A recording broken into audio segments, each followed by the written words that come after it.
Welcome everyone to the sixth annual Legislative Summit. We're going to give folks a few minutes to be able to log in here and get into the meeting room. Thanks for being here.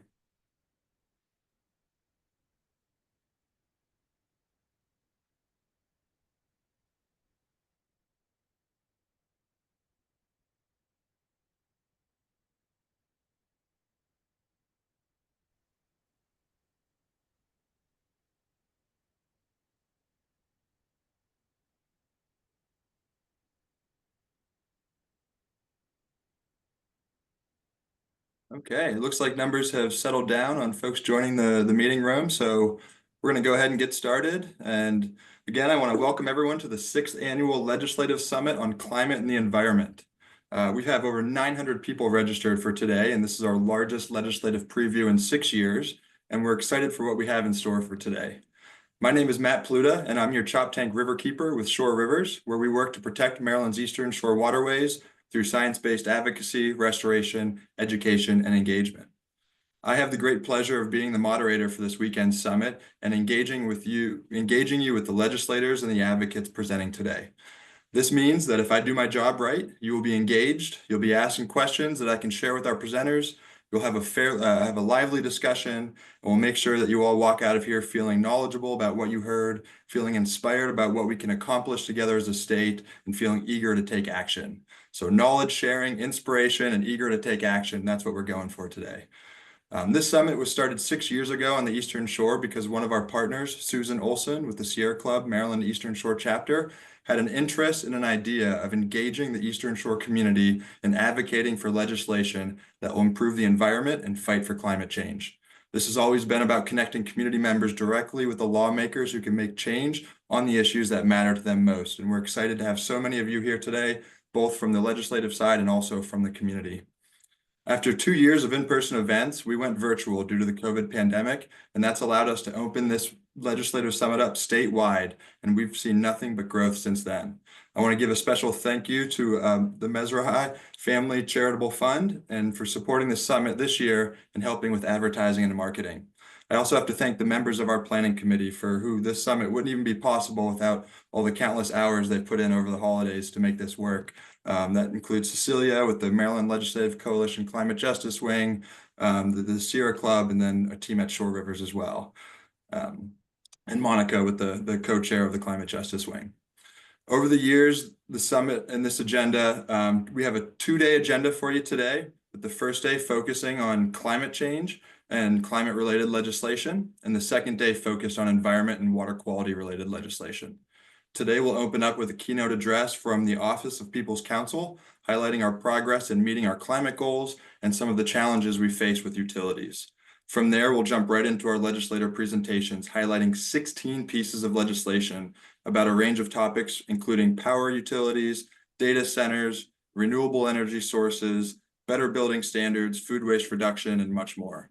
We'll then end today with a deep dive into data centers, which you'll be hearing trickled out throughout the day today, but we'll finish with a deep dive, and we'll learn from experts and advocates from around the region on how data centers are affecting you. That'll wrap up day one. And then real quickly, I want to highlight day two, which will start tomorrow at 1 o'clock.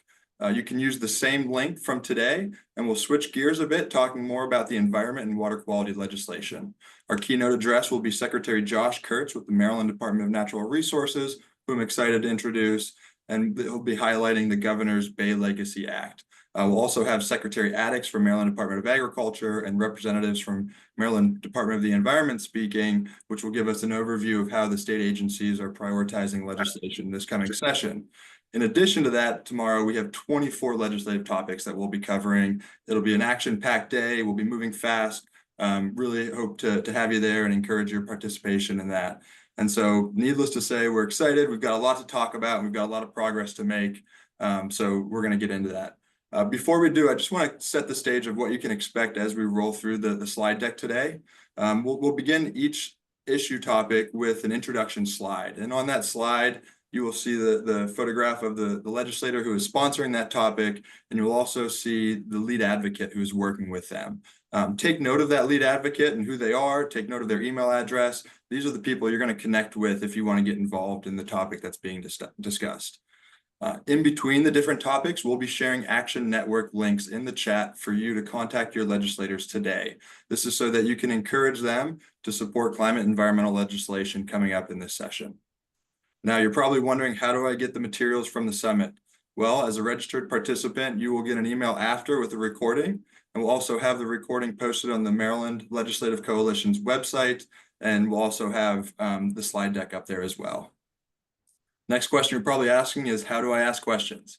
Well, we want to hear from you. So toss your questions in the Q&A box, and we'll work to get them answered live by the legislators or the presenters. And then we'll hope to have a conversation around those. If we don't get to those questions live, we'll ask the advocates to interact with you through the Q&A function. And so keep an eye on theirs, because we're eager to make sure that you get your questions answered. I do want to mention that closed captioning is provided today. If you do not have it turned on, but you need it, please navigate to your option panel here on the Zoom link and go ahead and click the CCs in the little box there, and that'll turn on closed captioning. And you can also choose which language you would like that captioning to be provided in. All right, I want to start talking about legislation and what we're about to get into. Before we get to the keynote speaker today, though, we have to highlight what this session is going to be all about, because we're hearing a lot in the media, we're hearing a lot among our partners. And what is the significance of this session? Well, when I look at it, I look at the first thing, that the glaring issue is the budget deficit. This deficit is growing, and we have some really ambitious climate goals that we need to make. So what's the strategy for doing so? We'll get into that with our keynote speaker and some of the legislators today. How are we tracking on our climate goals? That's a big question I have.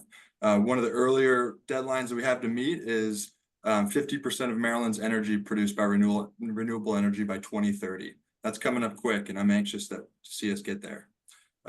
We'll hear today how we're going to make that and all those goals. And lastly, the other issue that I see us facing in a changing environment here is a new federal administration moving in. And so what does that mean for us from our state and federal partnerships, and more importantly, funding? What's the funding mechanisms going to look like from our federal partners moving forward? So these are a few things in the back of my mind, and I'm sure you have a lot of rattling around in your brain as well. So let's get to it. And again, I encourage you to put any of your questions in the Q&A feature, and we'll get those answered.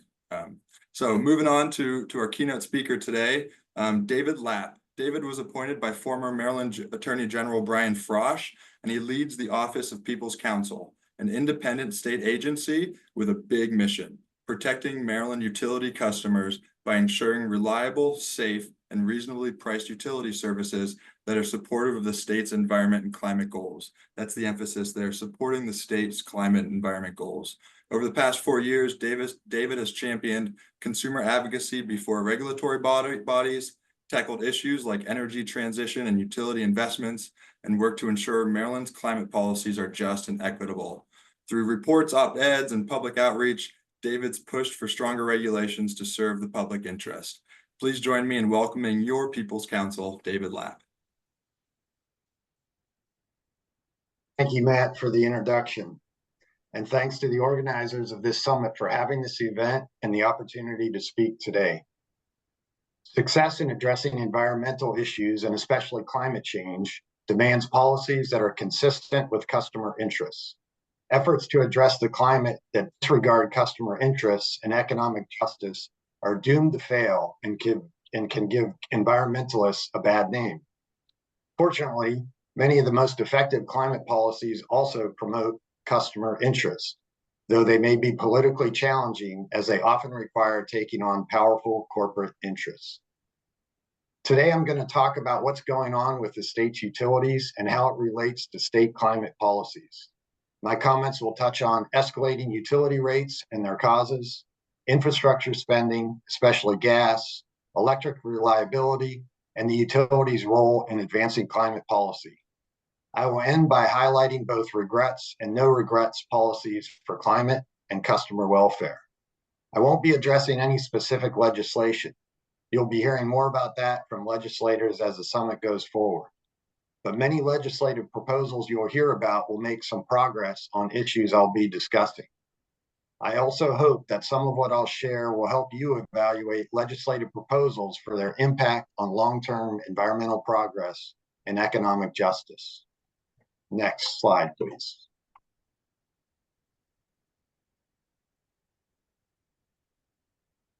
This figure from the Department of Environment's Climate Reduction Plan provides context for what utility service impacts most: direct greenhouse gas emissions from Maryland's buildings.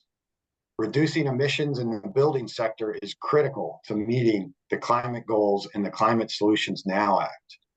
Greenhouse gas reductions of 60% by 2031 from 2006 levels and net zero by 2045. The dashed orange line shows where the state needs to go and where current policies will take us. The figure shows we have work to do. What's concerning is that the current policies supporting the orange line are themselves uncertain. They include the Building Energy Performance Standards, which have been delayed, the Inflation Reduction Act, which is at risk after the election, and Empower, the utility run energy efficiency program regulated by the Public Service Commission, or PSC, which just last week decided to continue allowing incentives for gas appliances. Next. This graph is based on data used for MDE's Climate Pathway Report from June 2023.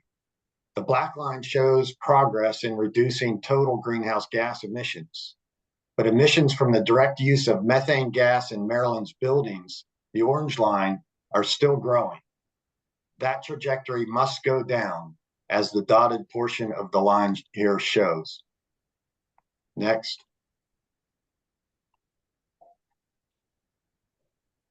The next slide, please. To understand the best ways to promote climate justice in the utility sector, it's important to understand a little bit about utilities and their role as private companies with monopolies. Previous slide, Matt. Sorry, I think I said next twice. We should still be on that slide. Thank you. This photo shows two electric systems in Los Angeles competing on opposite sides of the street. It helps to explain why public policy has allowed and even promoted private utility monopolies. The idea is to avoid wasteful and costly competition for services that are natural monopolies, industries for which costs are lower when the industry is not duplicated by multiple players. By having one company provide electric service, we avoid the eyesores of duplicative infrastructures shown in the picture here.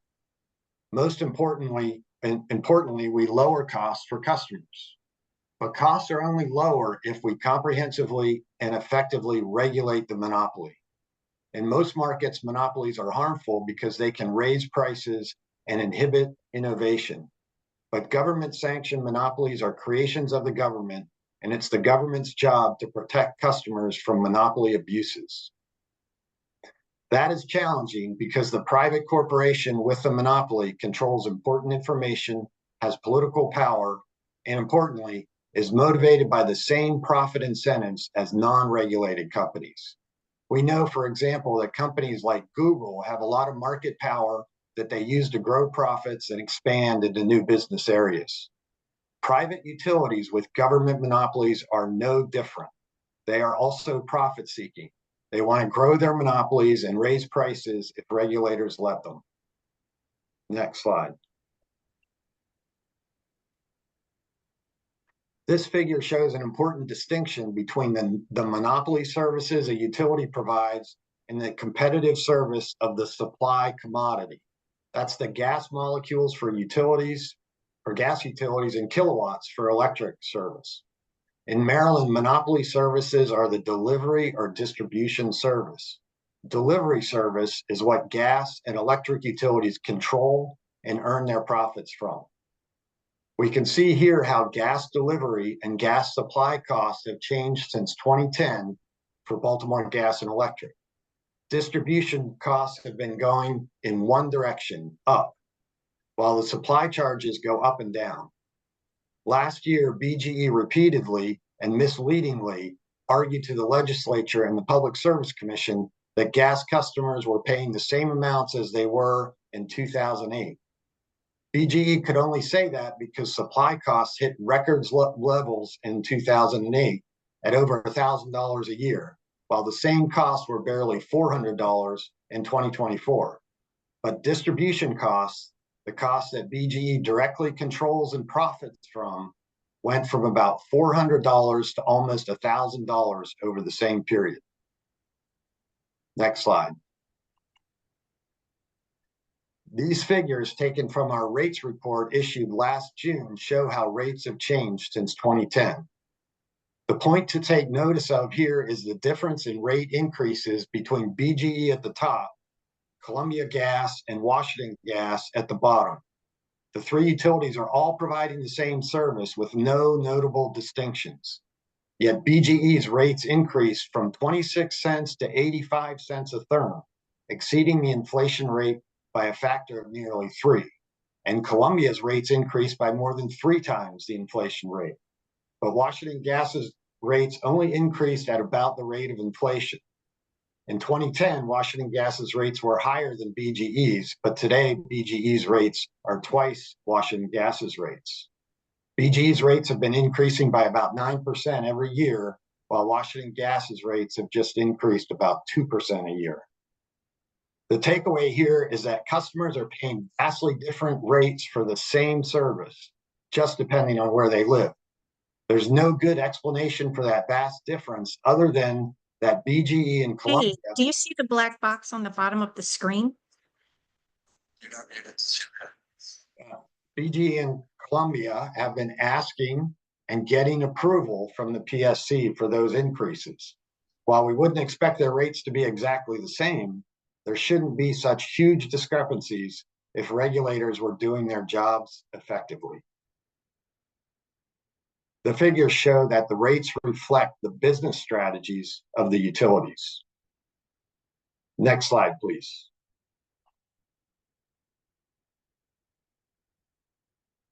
This table, adapted from our rates report, shows similar differences among Maryland's largest electric utilities.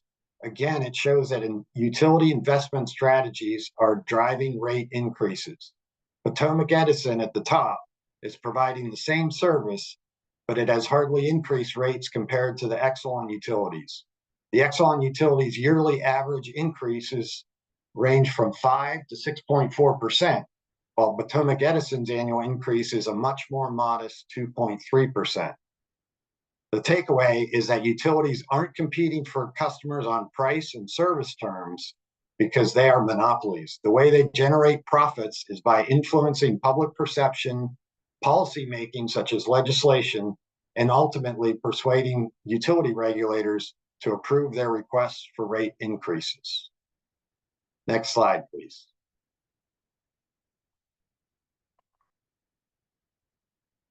Evaluating any legislation affecting utilities and captive utilities customers requires understanding how utilities maximize their profits. Utilities make their profits by spending money on infrastructure and getting state approval. This way of generating profits is counterintuitive, very different from normal businesses operating in competitive markets. Investments on infrastructure, such as buildings, pipes, concrete, wires, computers, are all added to what we call the utilities rate base. The rate base is multiplied by what amounts to an interest rate of 9 to 10%. Like a homeowner's mortgage, that interest is paid over an extended period, many decades, until customers pay off the principal investment amount. In the case of most infrastructure, the principal is not paid down for more than 50 years, increasing the cost that customers pay by a factor of more than 3 times the initial investment. Customers, of course, do need infrastructure to serve their needs, and utilities provide the financing for that infrastructure. What's important to understand is that utilities have a strong profit motive to spend as much as they can, provided they can convince regulators to approve that spending. Once that spending is approved, utilities have legal arguments that they are entitled to cost recovery, even if the investments turn out to be a mistake. So for gas utilities, the fact that the future may bring large declines in gas consumption doesn't matter much. Gas consumption might decline significantly, but the investments will still be recovered just from fewer customers across fewer sales, which means at a much higher cost. Next. This slide shows what I've just described. What's important to utility investors are capital investments and rate-based growth. This is from Exelon's fall 2024 investor presentation. It shows that BGE is one of 6 Exelon utilities operating in 5 states plus DC, and that Maryland's largest utility, BGE, is a relatively small part of Exelon. So keep in mind that Exelon drives BGE's business strategy, not BGE, and certainly not state climate policy. Next. This is also from Exelon's investor presentation. It shows Exelon's plans for BGE's spending on its gas system, electric distribution, and electric transmission systems. What's especially notable here are Exelon's projections for growth in BGE's spending on its gas delivery system. Keep in mind that BGE has about half the number of gas customers as electric customers, so it plans to spend twice as much per customer on its gas system as its electric system. And that's what it has been doing, spending twice as much. Next slide. This graph shows the projected spending of Maryland's 3 largest gas utilities based on business as usual. In 2025, this year, these utilities will spend about $750 million on gas infrastructure. To put that in perspective, that's about a fifth of the state of Maryland's entire 2024 capital budget, and in the neighborhood of half the cost of replacing the Key Bridge. The orange part of the bar shows spending on replacing older gas pipes. The utilities are replacing their entire legacy gas systems, building brand new systems, and they'll take about 20 more years to finish this work. And the costs are locked in the rates for many decades. The spending also includes significant amounts for expanding gas service. When it approved BGE's multi-year rate plan about a year ago, the PSC approved BGE spending about $330 million over 3 years for new customers and expansion. Spending of this magnitude doesn't make sense from an economic or a climate perspective. Modern electric technologies, such as electric heat pumps and heat pump water heaters, are so efficient that they are now outcompeting gas appliance sales. As customers leave the gas system, consumption will decline.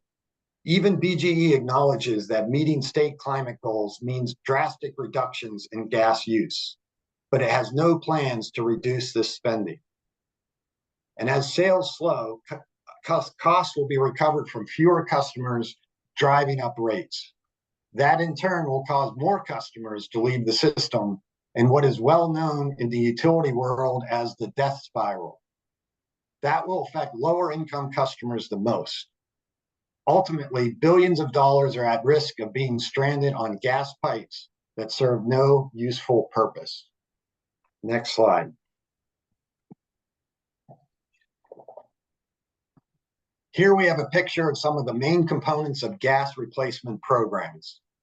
The gas main on the left, which runs down the street, the service pipe that runs from the main to an individual building, and then the gas regulator and meter on the right.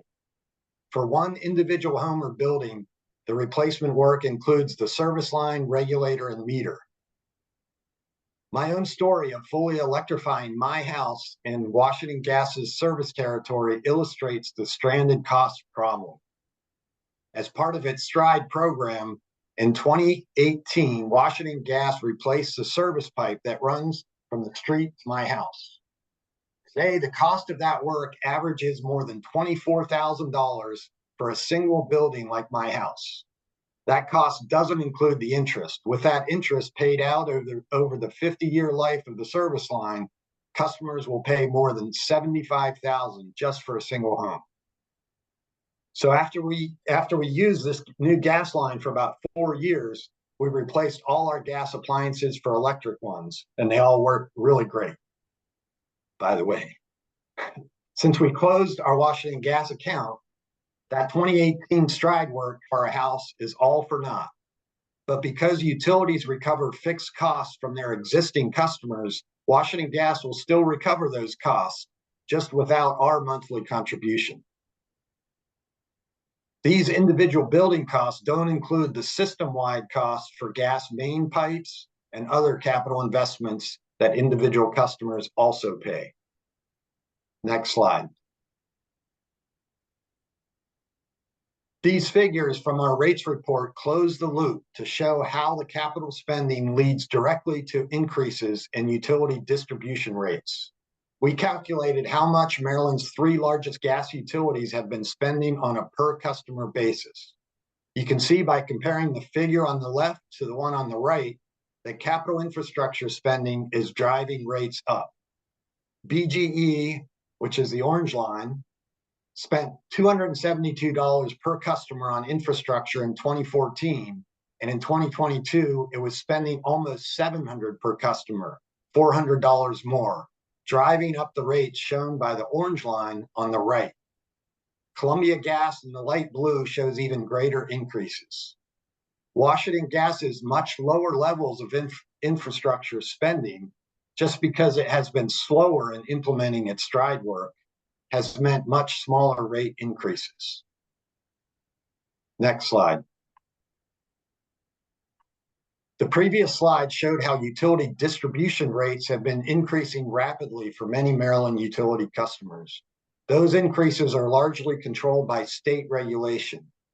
The other big areas of concern, both from a cost and climate perspective, are the regional transmission and generation markets controlled largely by PJM, and regulated by the Federal Energy Regulatory Commission, or FERC.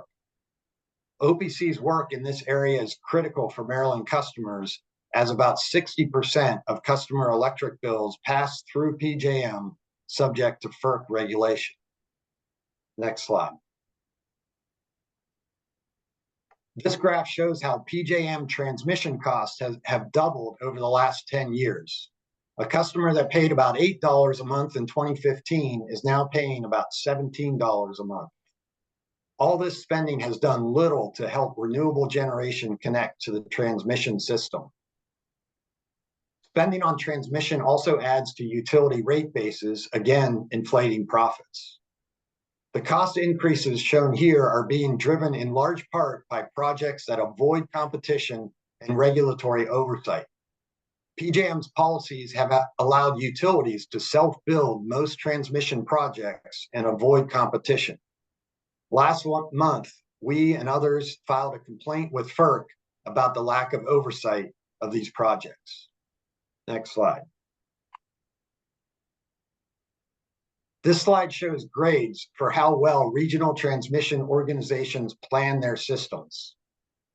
Similar to gas system planning for failures at the state level, PJM's lack of planning is hurting Maryland customers, and it received a D+ grade. Based on our experience, we think that grade might be too high. Maryland customers are bearing significant consequences from PJM's failures, both in the form of higher rates and in progress in getting renewable energy projects connected to the grid. Thousands of megawatts of solar and wind that could enter the market and help lower prices are sitting in an interconnection queue traffic jam, waiting for PJM to process their applications. Next slide. This slide shows some of the consequences of those planning failures. Last year, Talen Energy Company announced plans to retire its Brandon Shores and Wagner power plants near Baltimore. The planned retirements are being delayed because of PJM's failure to plan ahead and address foreseeable reliability issues. PJM's belated solutions are benefiting the utilities that own and control transmission and the generation companies that have market power in PJM, all to the tune of billions of dollars. Long before Talen's announcements last year, there were obvious economic signals that Brandon Shores would likely soon be retired, but PJM failed to act. PJM should have proactively addressed the situation and avoided the cost premium customers will be paying. As part of the proactive solution, it should have considered Maryland's climate goals and evaluated battery storage and other potentially less costly and climate-friendly alternatives.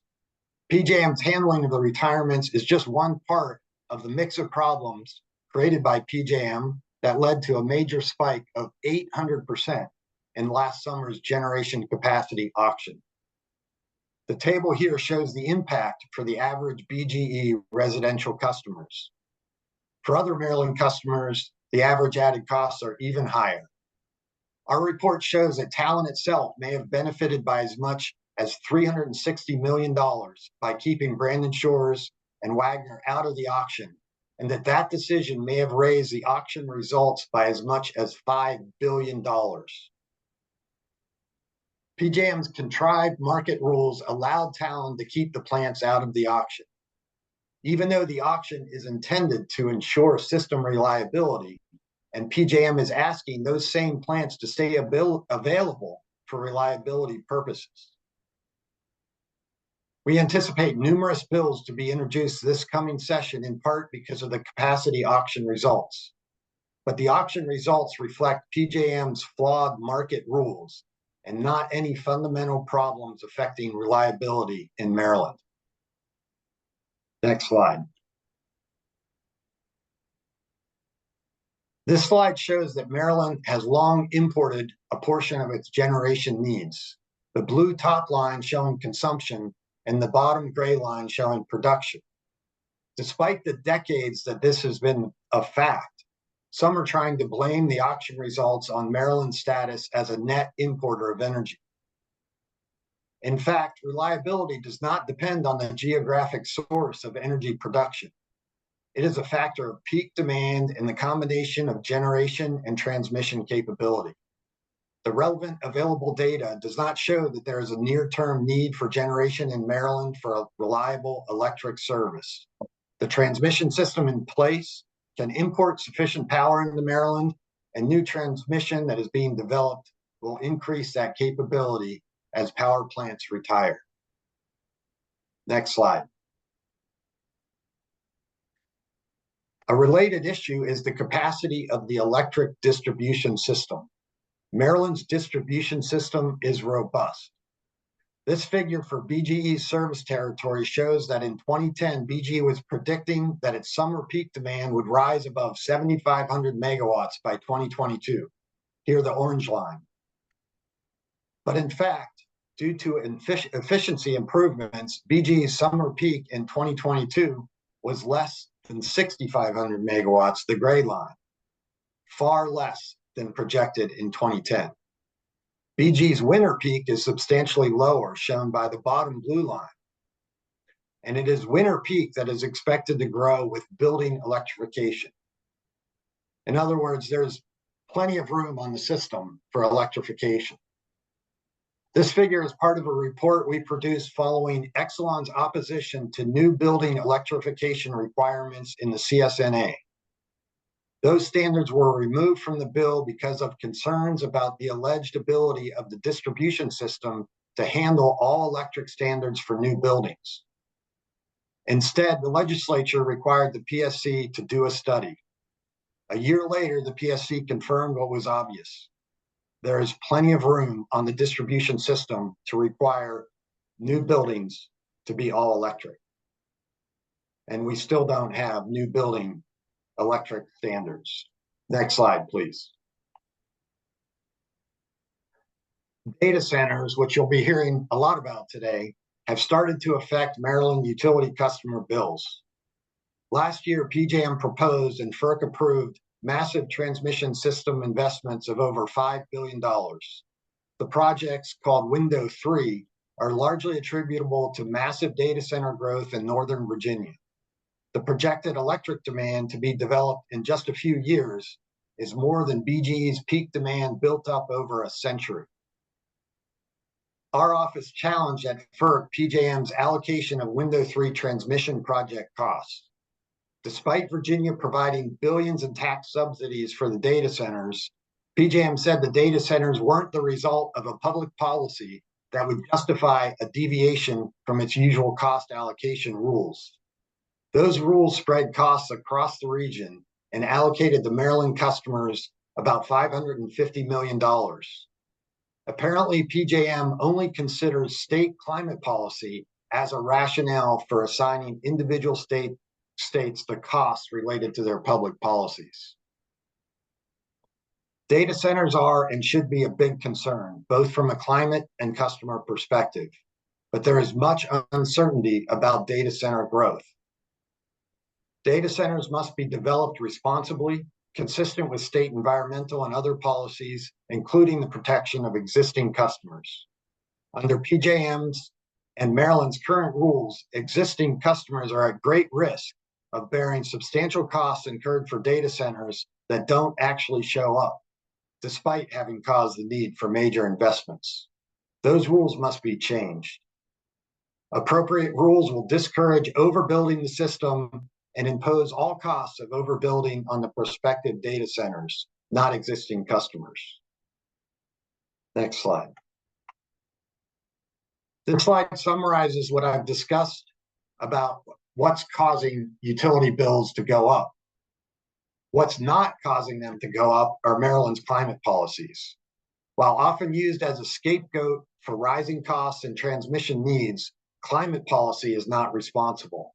In fact, many policies that would help reduce greenhouse gas emissions would save customers from higher utility bills. Next slide. I want to start to wrap up by sharing 3 thoughts about how we move forward on addressing climate in an effective way, consistent with utility customer interests and the appropriate role for government-sanctioned monopolies. The first point relates to funding. Utility customers are an easy target for funding because it doesn't require raising taxes. But rich and poor alike pay the same utility rates. That means funding public policy goals through utility rates is regressive compared to other funding sources. State general funds, in particular, are far more progressive way to fund public policies. Rich people pay more in taxes and lower income people pay less. Maryland's low-income customers are already being hit with massive rate increases. A recent study showed that Baltimore City has the highest energy burden of all metropolitan areas in the country. In 2023, BGE shut off a record number of 80,000 customer accounts. Second, when we add public policy costs onto electric rates, we are changing the economics of electrification.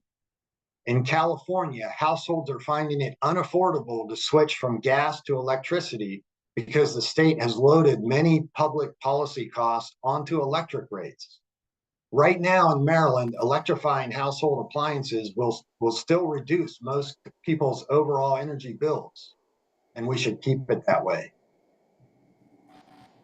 Third, it is important to recognize the risk of asking the utilities to go beyond their core responsibilities of providing monopoly services.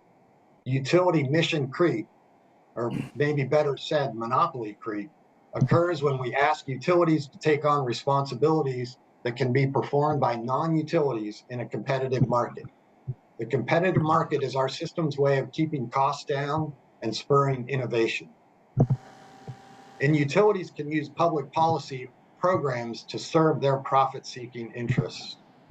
The next 2 slides show examples of how the utilities promote their business interests, specifically how gas utilities use their special captive customer relationship to promote continued gas use. Next. These are Washington Gas promotional materials. The image in the middle appeared on customer bills from 2017 to 2022, and we have a pending complaint against Washington Gas seeking penalties for it being deceptive. The image on the right shows how Washington Gas has used Empower to promote adding new customers to its gas system.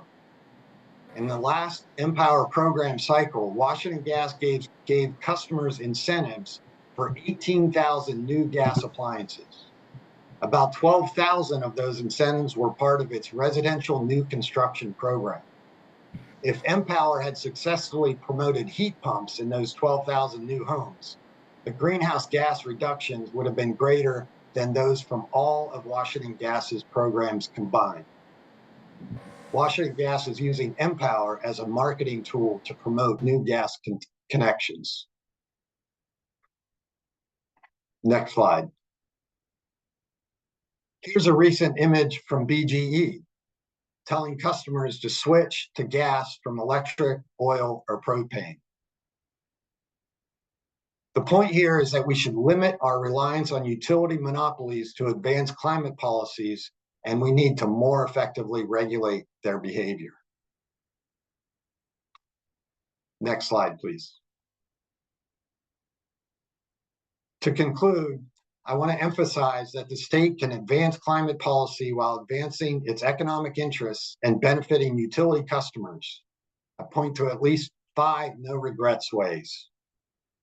First, we should drastically reduce spending on unnecessary gas infrastructure, stop subsidizing the addition of new customers to gas systems, and end state-supported incentives for gas appliances. Second, we should maximize demand response efforts that reduce peak demands on the electric system and the need for costly infrastructure investments. The same for energy efficiency. Big gains are possible, and studies show that there continue to be vast, cost-effective energy savings available to reduce customer bills as well as emissions. We need to get a lot more out of what customers spend on the Empower program, but also increase non-utility funding and programs. Third, to reduce the need for more transmission lines, the state should adopt policies to ensure utilities get the most out of the transmission system through proven grid enhancing technologies and by reconductoring existing lines. Fourth, we need to get serious about electric distribution planning and planning for the gas system. It's been 2 years with well over $1 billion spent on gas infrastructure since we asked the PSC to open a proceeding for gas utility planning, with little today to show for it. Fifth, we need to accelerate energy storage in the state. Maryland has lofty energy storage goals, 3,000 megawatts by 2033. Storage will be an important part of a cleaner and climate-friendly set of resources, and it can be deployed relatively quickly, faster than fossil fuel plants. These 5 are just a few options the state should take that will bring climate and customer benefits. Then there are regrets policies that the state should avoid, but that may be advanced by corporate interests that stand to gain big profits. First, we have to recognize that business as usual isn't working for customers. We need to plan for the services customers need and not for the profit-driven motives of big corporations. Second, we should not force captive utility customers to support new fossil fuel plants in Maryland. Nothing is preventing generation companies from building new plants here or in any other state in PJM except Illinois. If it is economic to build new fossil fuel generation in Maryland, there would be takers, and ratepayer or taxpayer backing would not be needed. Having ratepayers take on new risks for fossil fuel plants would amount to nothing less than a utility customer subsidy for an uneconomic project. It would prove costly and create a new risk of stranded costs that ratepayers or taxpayers could be asked to cover. The third regrets policy is ratepayer-backed support for unproven technologies, such as small modular nuclear reactors. Regardless of what you may think about nuclear power, SMRs are entirely unproven. The rhetoric from proponents of SMRs is loud, but we have no SMRs in commercial operation in the US today, and the latest effort was canceled after 10 years and cost estimates more than double. Utility customers should not be forced to bear the risks of unproven technologies. That wraps up my presentation. Next slide, please. We have lots of information on these topics. You can reach out to our office and visit our website at opcmaryland.gov, where we have a lot of information. Again, I want to thank you for the opportunity to speak here today and for the work that you all do. And I'm happy to take some questions if there's time. Yeah, David, this was great. Thank you so much for all this information. We do have a bunch of questions. You generated a lot of interest in your presentation here. I have one general question. What would you say is the #1 thing or maybe general thing that the public comes to the Office of People's Counsel for? Well, we have a consumer assistance unit, and of course we get a lot of queries there with people who are having trouble paying their electric bills. But you know, our bread and butter work is really utility rate cases. But we try, you know, we have limited capacity. We're a relatively small office, and some of the things that don't show up before the Public Service Commission are some of the most important things. An example of that is all the gas infrastructure spending. The utilities, all that spending occurs in little pieces. You know, it's like death by 1,000 cuts, right? Nobody is really adding up, you know, how much blood is being lost. So what we've tried to do is compile information on those and on rate increases in general, because there's no repository for that. We think we shouldn't have to be doing that, that should be part of, you know, regulation, and utilities should have to do more reporting. But that's yeah, hopefully that helps answer your Yeah, question. no, that was good. That gave kind of the front and center, and then also the behind the scenes Yeah. sort of stuff. So again, thank you. Your depth of experience and knowledge on this subject has been really great to learn from you on. And we do have some few questions I'm going to get into. First is maybe a little personal one, but you mentioned that you are 100% electric, and the question there is, who supplies your electricity? Well, we do have electric service from Pepco. You know, but I mean, Pepco is the delivery monopoly for everybody, you know, in where I live, and so we don't have a choice on that. But you do have a choice of retail suppliers. Now, you got to be very, very careful about, you know, who you buy your commodity costs from. But I can say, I should tell you that we have a cold climate. We have a heat pump that works in all climates, so we have no backup. We have, and we've had it for, you know, this is our second winter, and it works great. My wife likes it better than our gas furnace because it provides much more even heat. It also cools the house in the summer. We're, you know, reduced air conditioning bills in the summer. And I just noticed on this slide that on my email address, there it should be period lap, David S. period lap at maryland.gov. So otherwise you'll get a bounce back. Okay, yeah, we can go ahead and throw that in the chat for folks to have that directly there. Thanks for that. All right, so a couple more questions that came through here. One, somebody was confused a little bit. They thought that doesn't rate increases for gas reduce consumption and therefore benefit the environment? Does that add up? Well, I mean, it could theoretically reduce consumption, but you know, for a lot of people, it means, you know, not keeping your house warm or not having hot water or not being able to cook. And that's going, you know, that's a very regressive way of promoting climate policy when really what we need to do is reduce, you know, those costs overall. But again, we have a tendency, a lot of states have a tendency to put a lot of public policy costs onto electric rates, and that increases, you know, the cost of electricity relative to gas. We don't need to do much to increase gas rates in Maryland because they are just shooting upward massively. I mean, you saw BGE's rates have tripled since 2010. They're going up. They were 85 cents a therm in 2024. They're 90 cents a therm in 2025 and 94 cents a therm in 2026. So they're going up. We don't want them to go up more because that really hurts customers, you know, in terms of heating their homes in cold winter, and you know, people can die. So it's a very serious issue. It's not the way to move climate policy forward. Yeah, that's a great point. Thanks for emphasizing that. Another question coming in for you, and we're going to go to about 5 to 2 for the questions here. So we'll get through a couple more here. Since utilities favor infrastructure investments, do they see investing in electric car charging infrastructure as an opportunity? The same question can go to grid modernization to accommodate electrification. They could, but we're not seeing their investments really supporting state climate goals. What we're seeing, the electric rates are rising because really of a lot of traditional infrastructure investments concrete substations, wires. We're not seeing much at all. We don't have targets for distributed energy resources. And the question about EV infrastructure spending is really important because we have a competitive market for EV charging stations. There's a role for utilities in terms of supporting the connections to the grid to make that possible.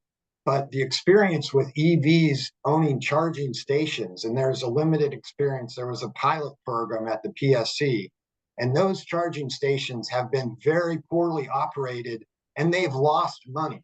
So customers are actually seeing their rates increase to support, to essentially to subsidize the utilities ownership of those charging stations.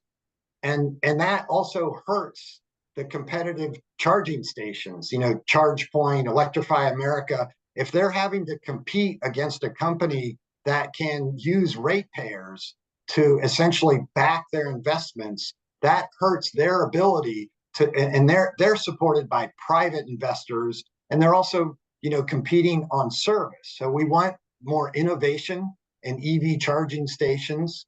But if that competition is suppressed by having the utilities do it, subsidized by utility customers, that's not going to happen. And, we have to think about who's using those EV charging stations. It's generally going to be wealthier people that own EVs, but the lower income people are having to pay the costs of those. So it's very inequitable to pay for infrastructure spending that could be served by a competitive market by utilities. That's a great point there.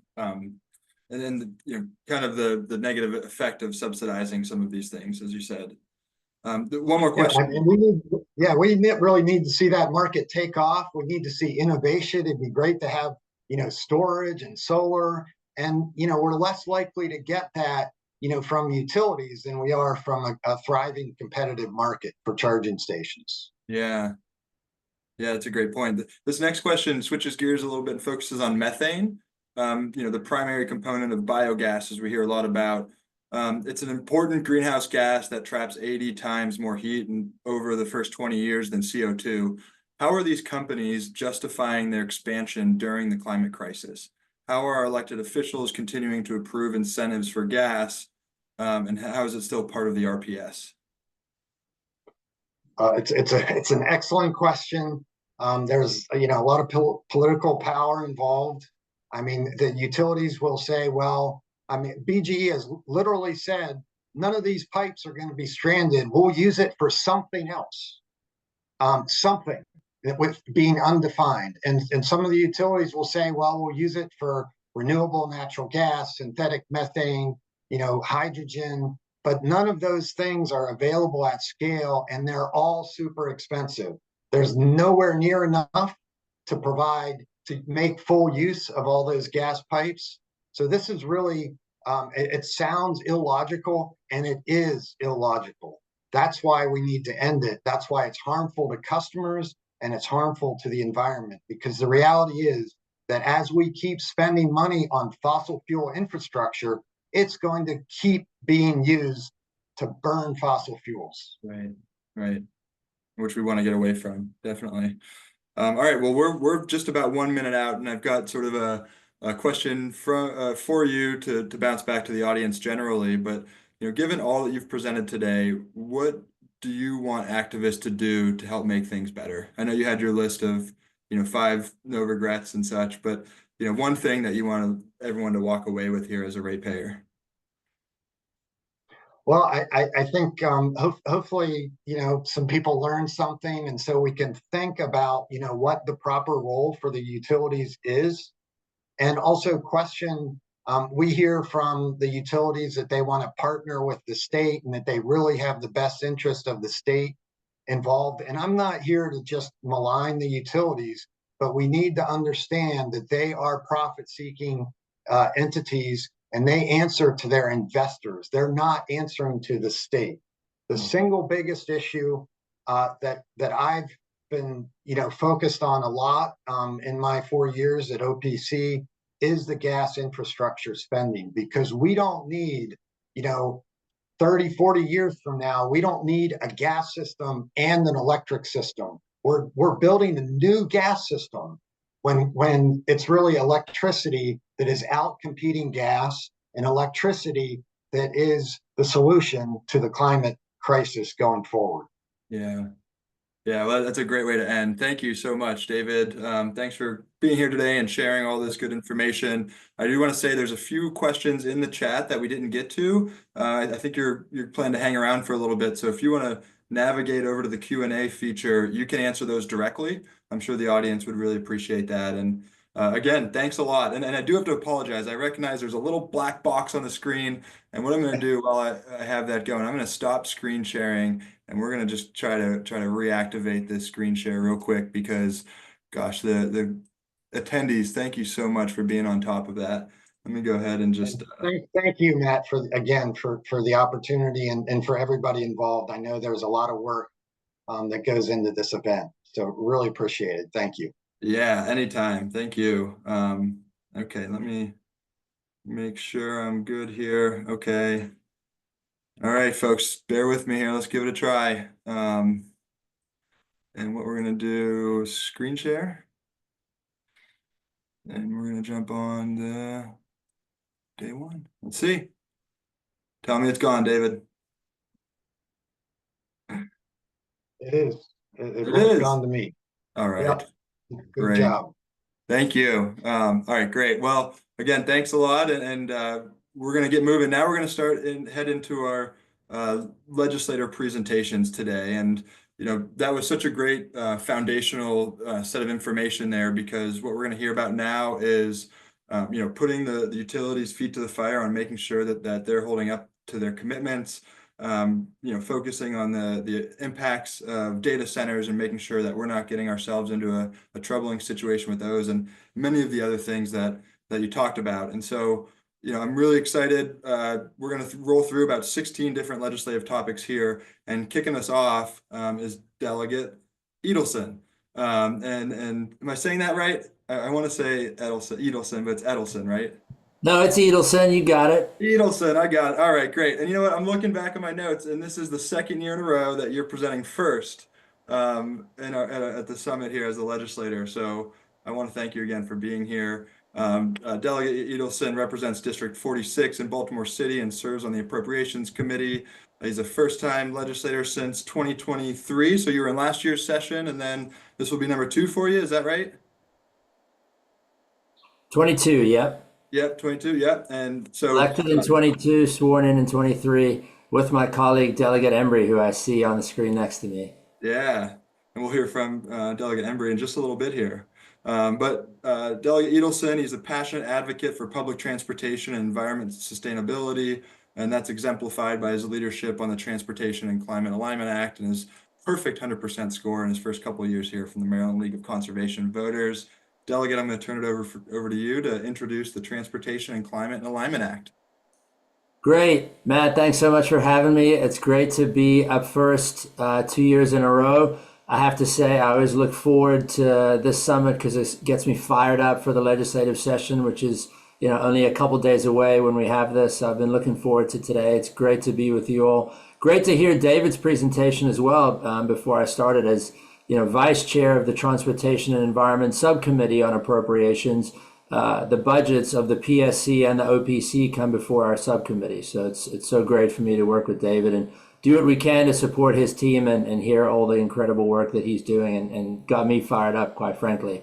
So I am here today to present the Transportation and Climate Alignment Act.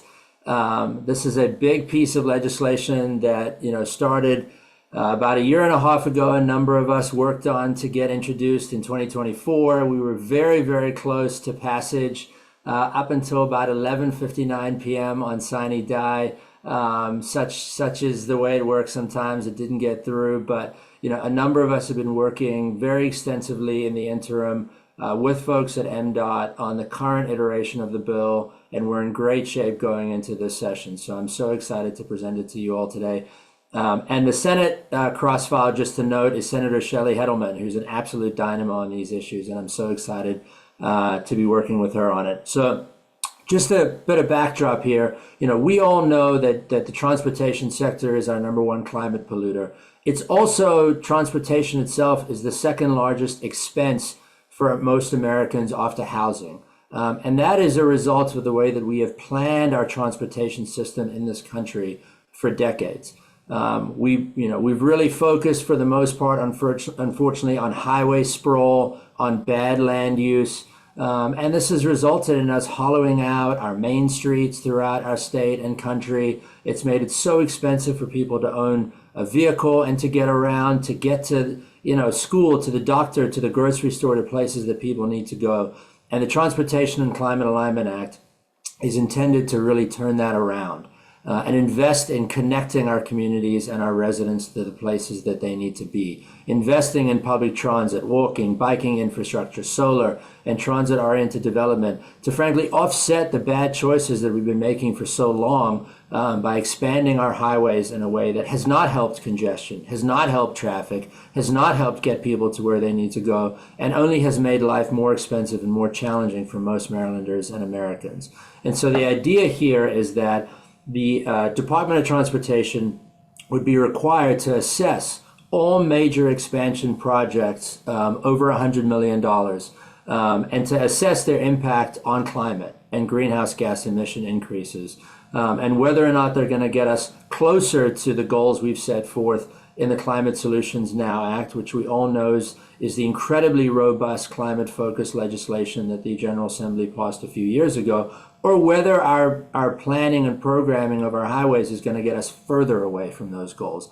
And if the answer is the latter, the TCA is going to require MDOT to make changes, to change the way that the project itself is being done, to change the impact over the entire CTP, the Consolidated Transportation Program, and to make more investments to offset those greenhouse gas emissions in the area where the project itself is being planned or in the nearest underinvested and overburdened community, so that we think about, and put at the forefront our neighborhoods that have been the most harmed by our bad transportation and land use planning in the past, our rural communities, our underserved communities, our underprivileged neighborhoods that haven't gotten the investment that they need, and unfortunately borne the brunt of the pollutants that we've been putting into the climate through the decisions that we've been making to date. And so the idea here is that by changing the culture of how we plan and how we draw down on our precious federal dollars for transportation projects around the state,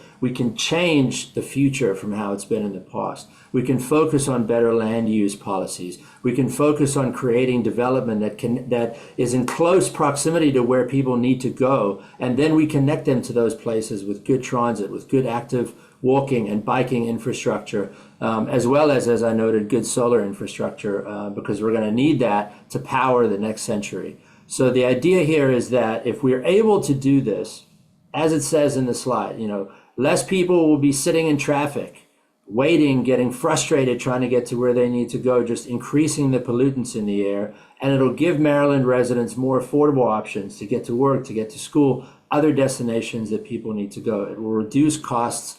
And it will focus really on our major highway expansion projects. For the maintenance projects, for the projects that are focused on safety, and for those that have already completed their environmental review process prior to July 2025, they would be exempt from this bill. So the idea is that it's really forward-looking, looking at all the transportation projects that are going to be in the pipeline, with the statewide Department of Transportation working with our regional planners and MPOs to focus on the kinds of projects that will put us in better shape going forward, and incentivize them to pull down federal dollars for these kinds of programs and projects. That's really the focus of the Transportation Climate Alignment Act. It's a big bill. It is going to be a significant change to how we do things at the Department of Transportation, and we have to, right? I think as literally everybody that knows, and it's great to see everybody with us today, if we don't drastically change the way that we focus on our planet and our climate, we're not going to have a planet far too long from now. And so these are the kinds of measures that we have to undertake. And, I'm happy to report that we've been working closely with folks at MDOT and a bunch of dedicated, heavily focused stakeholders over the course of the interim to really get this bill in great shape for where it is right now. And I'm excited about where we're going to go into this session. This has been done before. Colorado and Minnesota passed legislation very similar to the Transportation Climate Alignment Act in 2021 and 2023. And that legislation shifted investments in Colorado into 5 new bus rapid transit corridors and other clean transportation projects.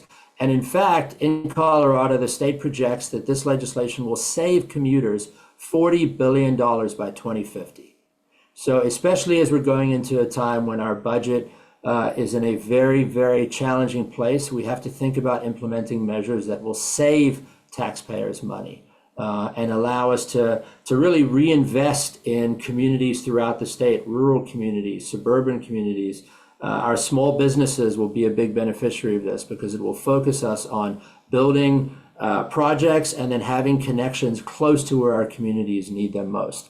You know, according to a 2023 survey of the National Association of Realtors, 79% of U.S. residents said that being within an easy walk of shops, parks, and other destinations is very important to them when they're searching for a house. And 65% said that having public transport near them is somewhat or very important. So, you know, the need is there, the desire is there for Americans. We know what we want our legislators, lawmakers, elected officials to see happen. And so to me, this bill is really a response to that, of understanding what our residents and communities need, what we need to be doing for our future.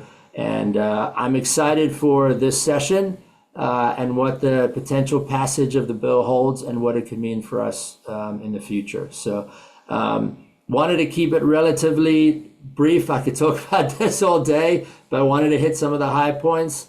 And, you know, happy to answer any questions. But at the end of the day, you know, this is about saving Maryland households money. It's about equitable access to opportunities. It's about reducing climate and air pollution. It's improving public health, improving safety, and creating jobs.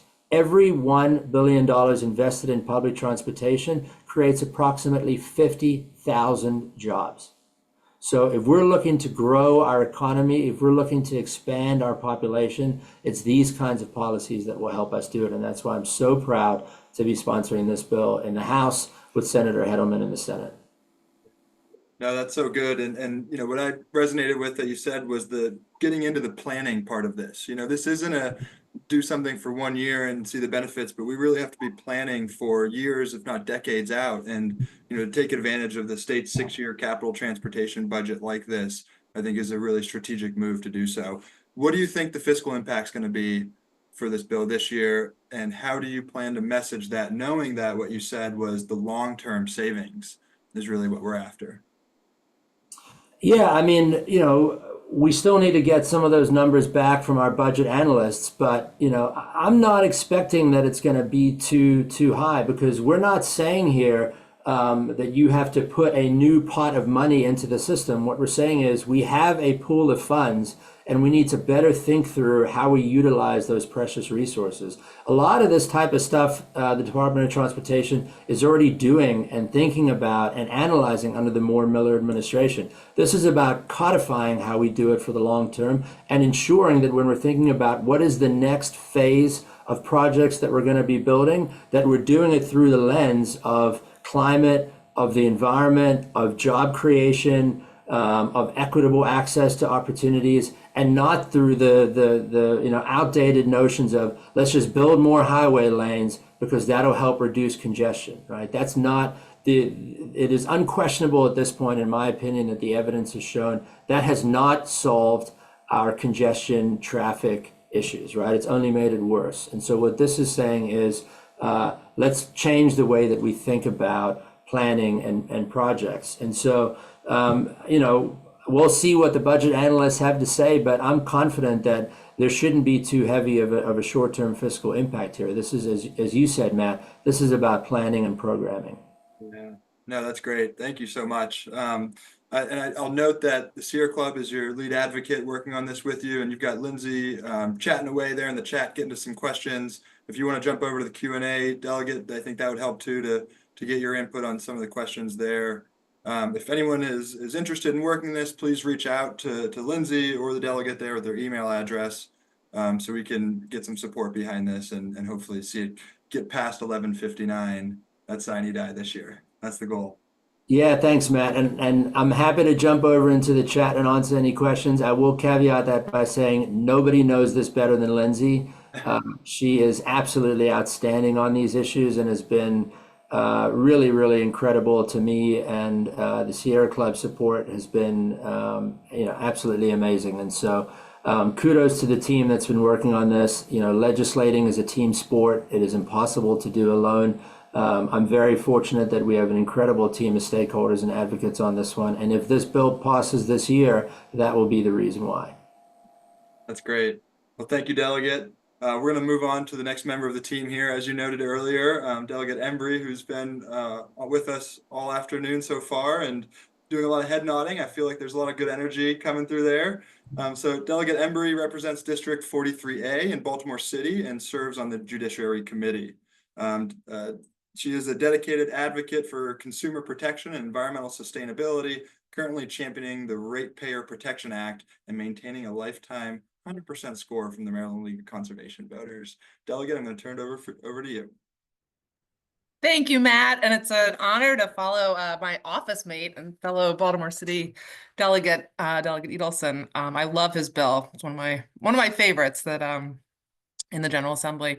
And I also want to thank David Lapp, who's phenomenal and cannot be praised enough. His analysis, his hard work underlies the bill that I'm about to talk about, and of course, so much work that's done. So he did me a great favor by explaining STRIDE. So that makes my job a lot easier and will, of course, dramatically shorten what I have to say. So I won't reiterate what the STRIDE law of 2013 is. The bill, the Ratepayer Protection Act, is designed to address the very issues that David identified, and he's the lead brain behind the bill. And I also want to thank Emily Scarr, who's here, who's just been from Maryburg, who's just been amazing as well.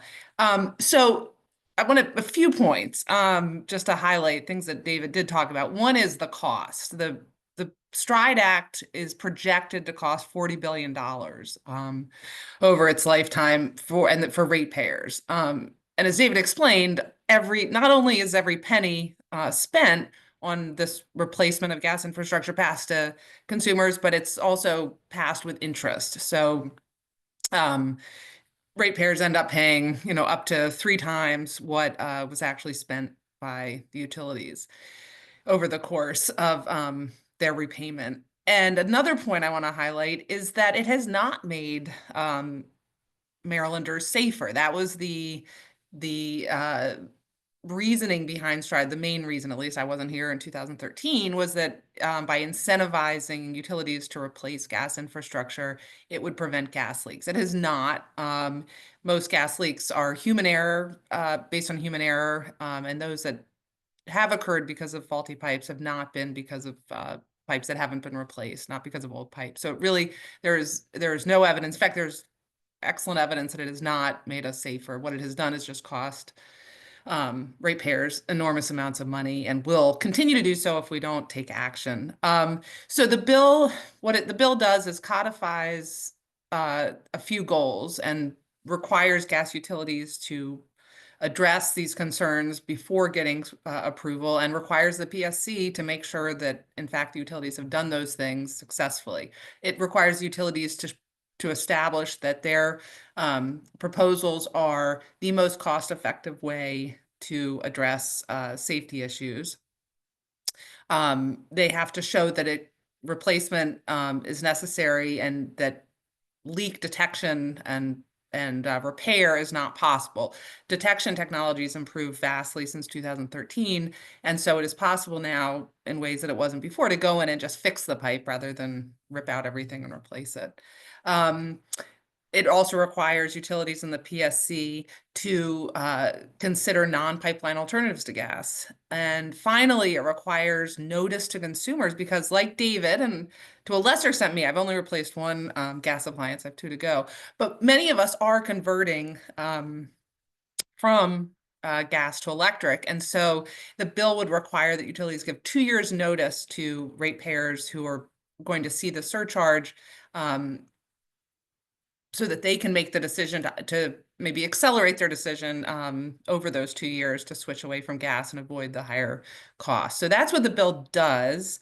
And it, as Delegate Edelson said, this is a time when we should be looking at how do we save people money and protect their pocketbooks. And this does that. It says we are not going to allow utilities to prioritize profit made through capital investment over the delivery of efficient energy to consumers at the most cost-effective rates possible. And finally, it brings the work of the PSC in approving these programs in alignment with our climate goals in Maryland. It is absurd that we are incentivizing massive wide-scale replacement of gas pipe infrastructure when we were in fact moving away entirely from the use of natural gas. So with that, Emily is here to also answer questions. I'm just very excited. We didn't move. I just want to keep things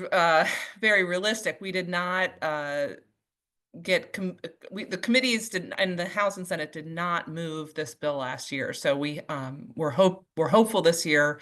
We have a great coalition of support, including the Attorney General's office, the Maryland Energy Administration, and many of the groups here on this call, including the Sierra Club. So we're hoping that this is the year, but we really do need your help. To everyone who's listening, I would really ask that you write to your representatives and get involved in any way you like, because we need the support to get this bill to move in both the House and the Senate this year. So with that, I will stop talking and I would love to answer any questions.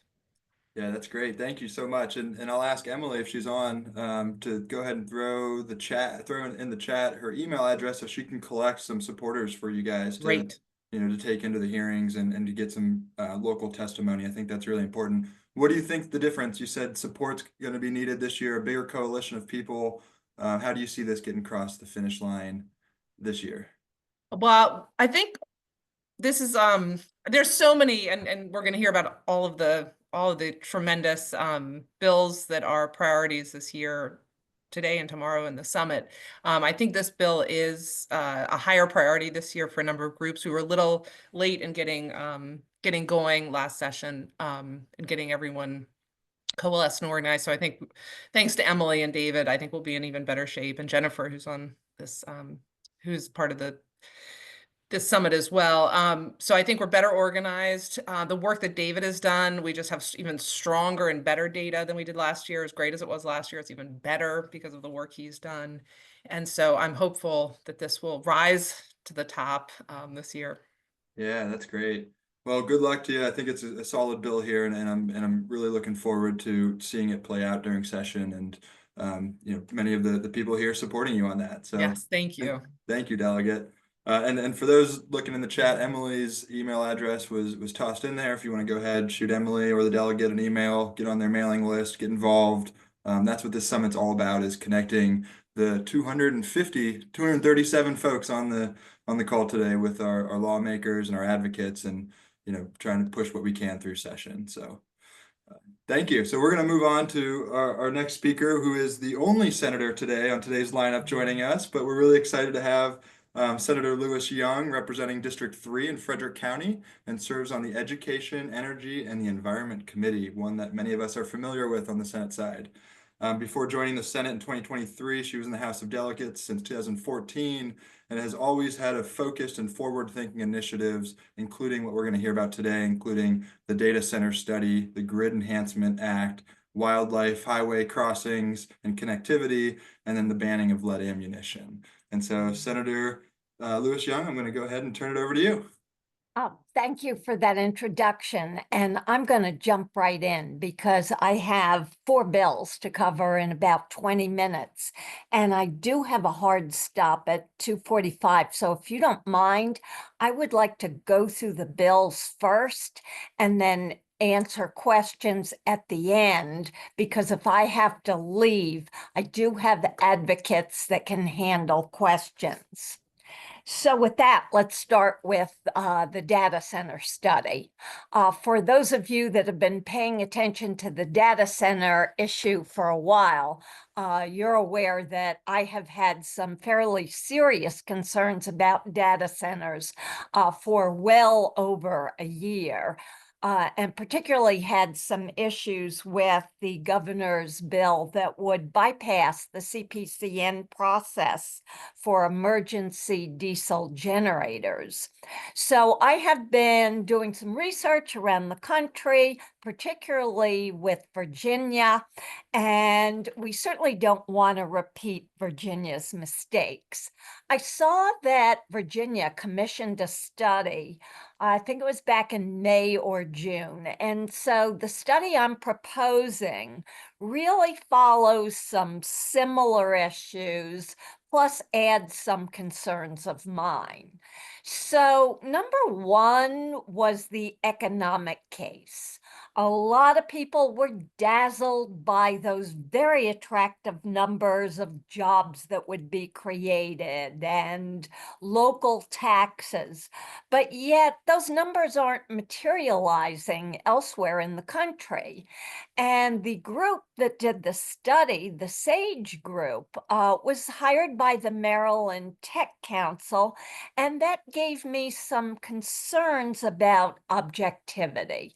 So number one, I want to relook the economic case. For numbers that grandiose, we need a second opinion anyway.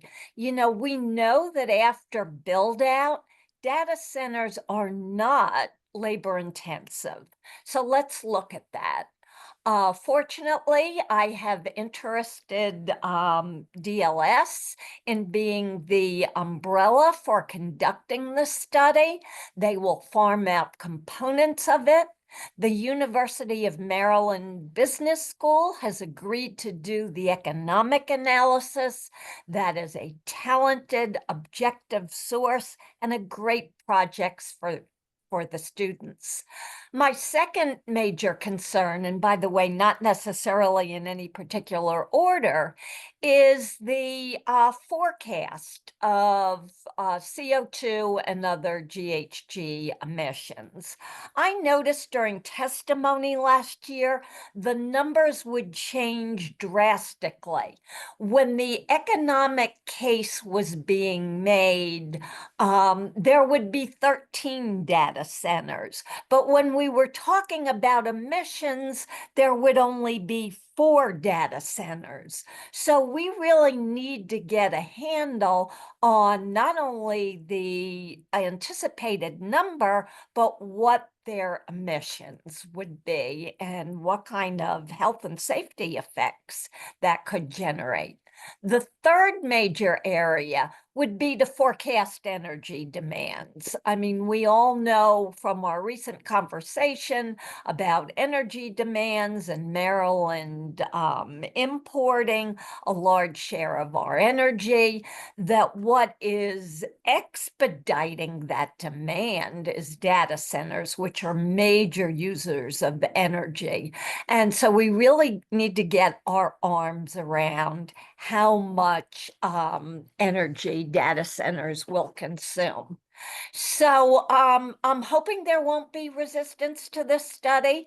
I have shared it with the Senate president and my committee chair, and I hope we'll do a really robust analysis before we do any other major commitments or giveaways to data centers. So I'm going to move on to a somewhat related topic, and that is grid enhancement. I'm sure that for those of you that are following the Piedmont Reliability Project, you're very aware of some of the controversy surrounding this issue. And of course, our demand for energy is requiring we bring more in. But how we do that is a major issue. So basically, this bill has 4 components, or rather 4 goals. And a lot of this came from constituent concerns. I attended a number of meetings and a number of town hall meetings and tried to address some of the major concerns. So what are the alternatives? Who at the end of the day has accountability? How do we get more transparency? And how do we encourage more local input on decision making? So what this bill will do is require the electric utilities to prioritize pursuing reconductoring, grid enhancement technologies, and other means of reducing greenfield transmission construction. Number two, it will require local utility companies to submit a report to the PSC. So this report will forecast load growth, their plans and resources to meet their growing demands, a list of projects they are working on with PJM, and what they are doing to connect renewable generation to their grid, among other things. So one is more addressed or focused on looking for alternatives. Number two is a better transparency. Three, empower counties and municipalities to more adequately present how electric utilities could use existing infrastructure and right-of-ways during a PSC hearing on Certificate of Public Convenience. And finally, four, empower counties to add an electric system planning element to their comprehensive plans to minimize the impact of future transmission line development in consultation with the PSC. So hopefully 3 and 4 in combination will help with the goals of increased transparency, a certain element of accountability, and certainly local input. Because the thoughts of about transmission lines in Frederick County could be different from Baltimore versus Carroll or Howard. So we need that local perspective. So I'm going to move on. Again, I said if you have any questions, Elizabeth Law is standing by to answer some of the more technical questions on this. Bill number 3 is wildlife highway crossings. Some of you may recall I had a similar bill in the Senate in 2024, actually passed the Senate, but didn't make it through the House. So let me tell you why this is a challenge and what we're trying to do. Maryland has the 3rd highest deer population in the country, behind Pennsylvania and Western Virginia. Animal collisions are a major safety hazard, both to humans and to animals.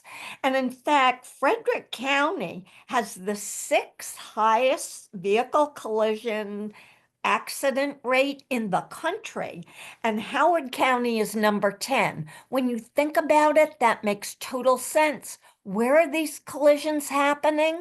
In high growth communities where we're moving in on wildlife habitats and crossings.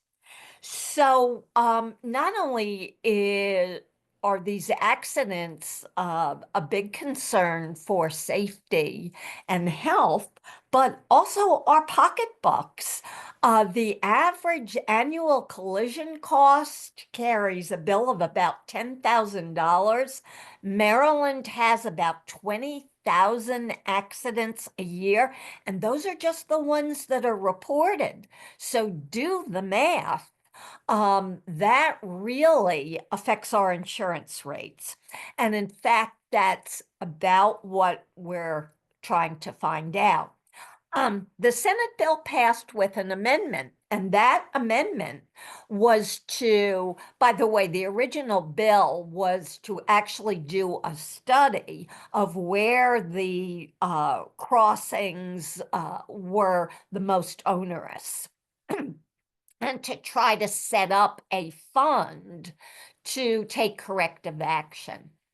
But the amendment that was put on, which was brought forward by a former member of DNR, was to have the insurance company do a study to find out how these collisions were affecting our costs. So I thought that was actually a great amendment because long-term, we are looking for strategic partners. In the states that have been the most effective about developing mitigation, crossings, connectivity, they've always had public-private partnerships. So I thought if we could quantify it, it might be somewhat easier to develop a partnership. That study was completed the end of December, and we will be talking about how to take that information forward. Nevertheless, we are coming back with another bill this year, since it didn't pass in the House last year. And that was simply because last year the focus was on getting a federal grant. We did get a federal grant for 387,000 plus change to really study where our greatest problems were. And I think there was a feeling in the House we didn't need a bill to apply for the study. But we definitely need a funding source. And so we need to do some work to identify that. And the other thing that I would like to do, and I've learned through many stakeholders, is perhaps look at ways to develop in our local comprehensive plan some verbiage about looking at wildlife crossings and wildlife habitat when developing communities. Now, I know some communities in Maryland have that already, but it's not a standard. I have spoken with Mako, and as long as we don't make the verbiage too prescriptive, they seem to be in support. So that's really where we're headed with this. I know there's quite a bit more to talk about, but I will mention that Delegate Ruth will be talking more tomorrow on this topic. She was my cross-filer or rather I should say I was her cross-filer last year, and we will be working together to try to bring this forward and repeat some of the successes that we're seeing in the western part of the country, New England, and even some of our neighbors. So on to my last bill. Continuing the theme of wildlife, I'm bringing back a bill that we had last year called Banning Lead in Ammunition. So why is this important? Lead poisoning, we've all heard about that. It's transmitted to humans. So you know that, well, a lot of people hunt deer for their own food, but also they donate it to community groups that dispense meat.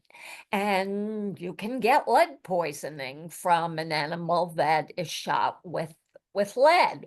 Also, we are seeing a lot of wildlife with lead poisoning, particularly endangered species that are feeding off the carcasses of other animals that have been shot with lead. Now, as you might imagine, we received a bit of resistance from the hunting community, and we are making the case that we're not banning hunting, we're not banning guns. We just want to convert over a very gradual period of time to non-lead ammunition. It's not that more expensive. It's just a few pennies more. California has well over a 5-year history, and we will lean heavily on their data because there's a concern that people won't be able to hunt as much. Well, in the 5+ years that California has converted to non-lead ammunition, they have not seen hunting decrease. So we will attempt to make that case again. As a compromise, we have stretched out the implementation timeframe.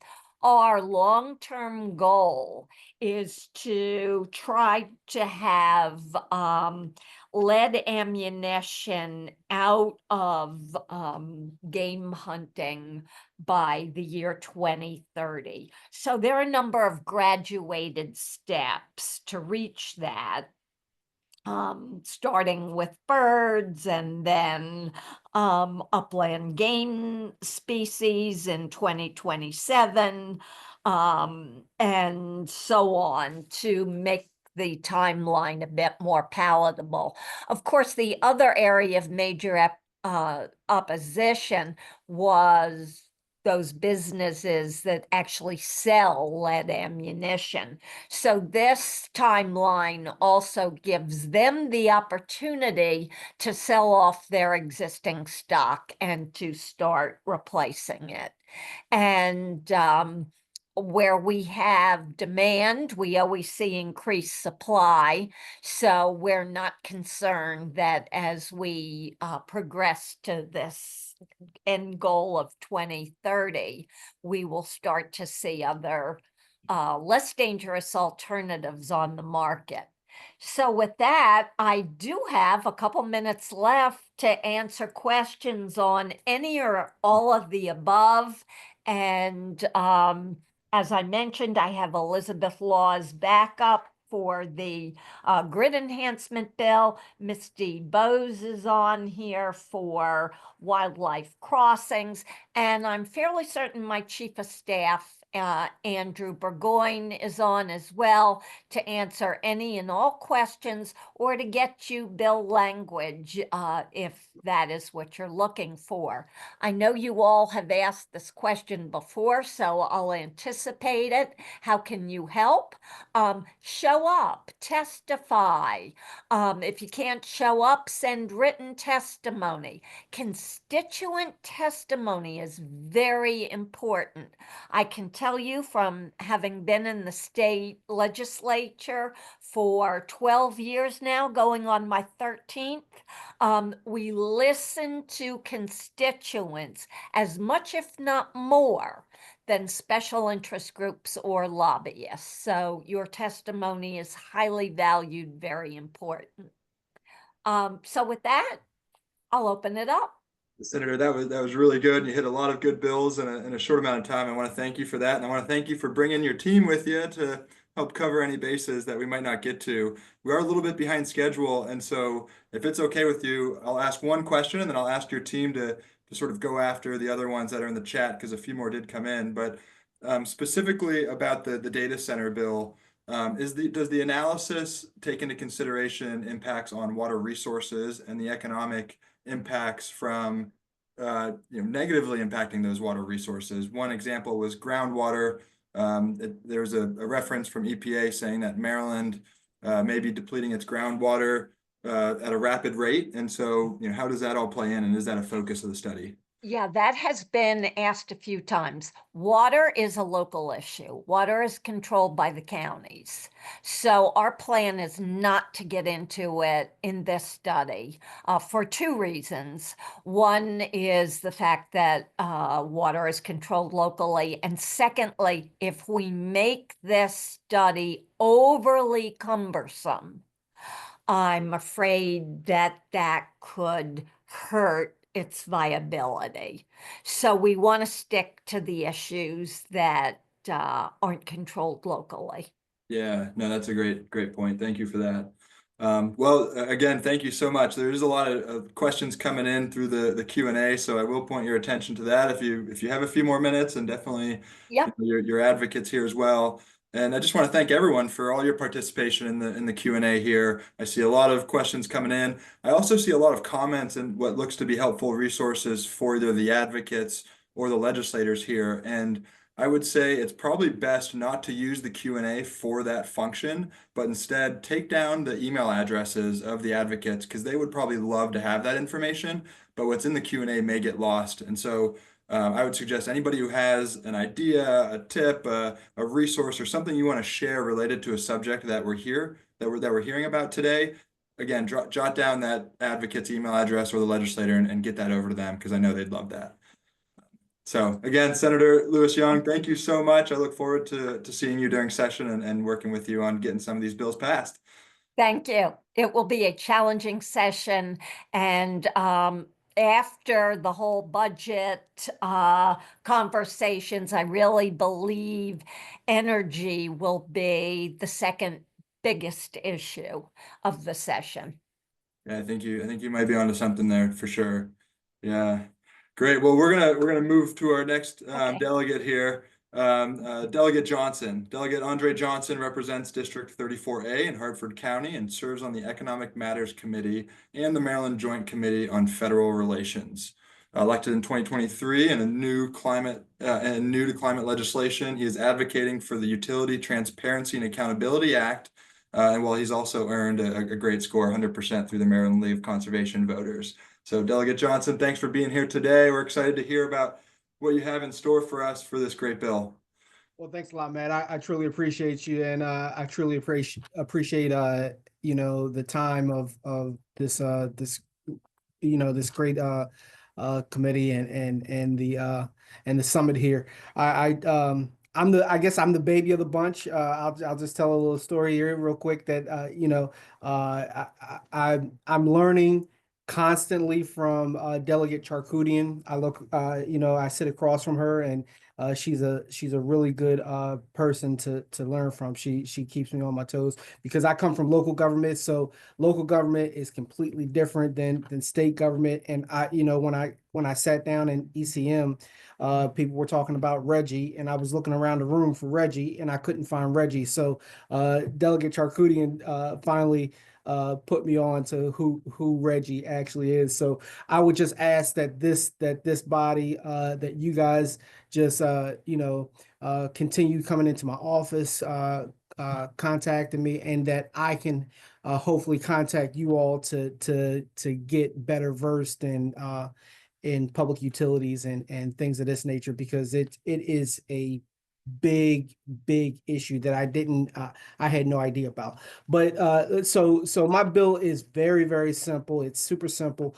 and I'm going to take up a little bit of time here, where the bill is just basically, it is a Transparency Bill Act, which the utility companies are prohibited from recovering costs through lobbying, or advertising, whether it's memberships or contributions to organizations, travel expenses, gifts, luxury arrangements, things of that nature. We do know, and I'm coming to find out that a lot of these costs, these exorbitant costs that the utility companies now are pushing off on the ratepayers, they're using those added costs, and they're pushing those off on the ratepayer. And I've heard from a number of different delegates and the senator that was on that nowadays that these utility companies, they're a business, so they're out to make money for their shareholders, and these costs are getting to the point where people are really getting fed up with the costs, and a lot of times these costs aren't even going to things that the ratepayer actually wants or needs. So I think that this bill is while short and concise, I think that this bill is definitely needed. Some of the reporting requirements would be that the utilities would have to have an itemized costs for their lobbying. They have to show the salaries and the work hours of their employees, payments to third-party vendors, costs to consumers, for advertising, and information on legislation that they support. And those documents have to be supporting documents that show exactly what their intentions are.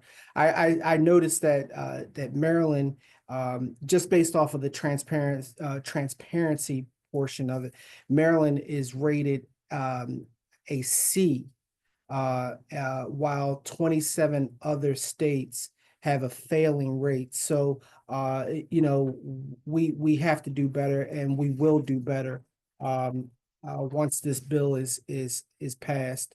Once again, this bill is definitely needed. Some of the other impacts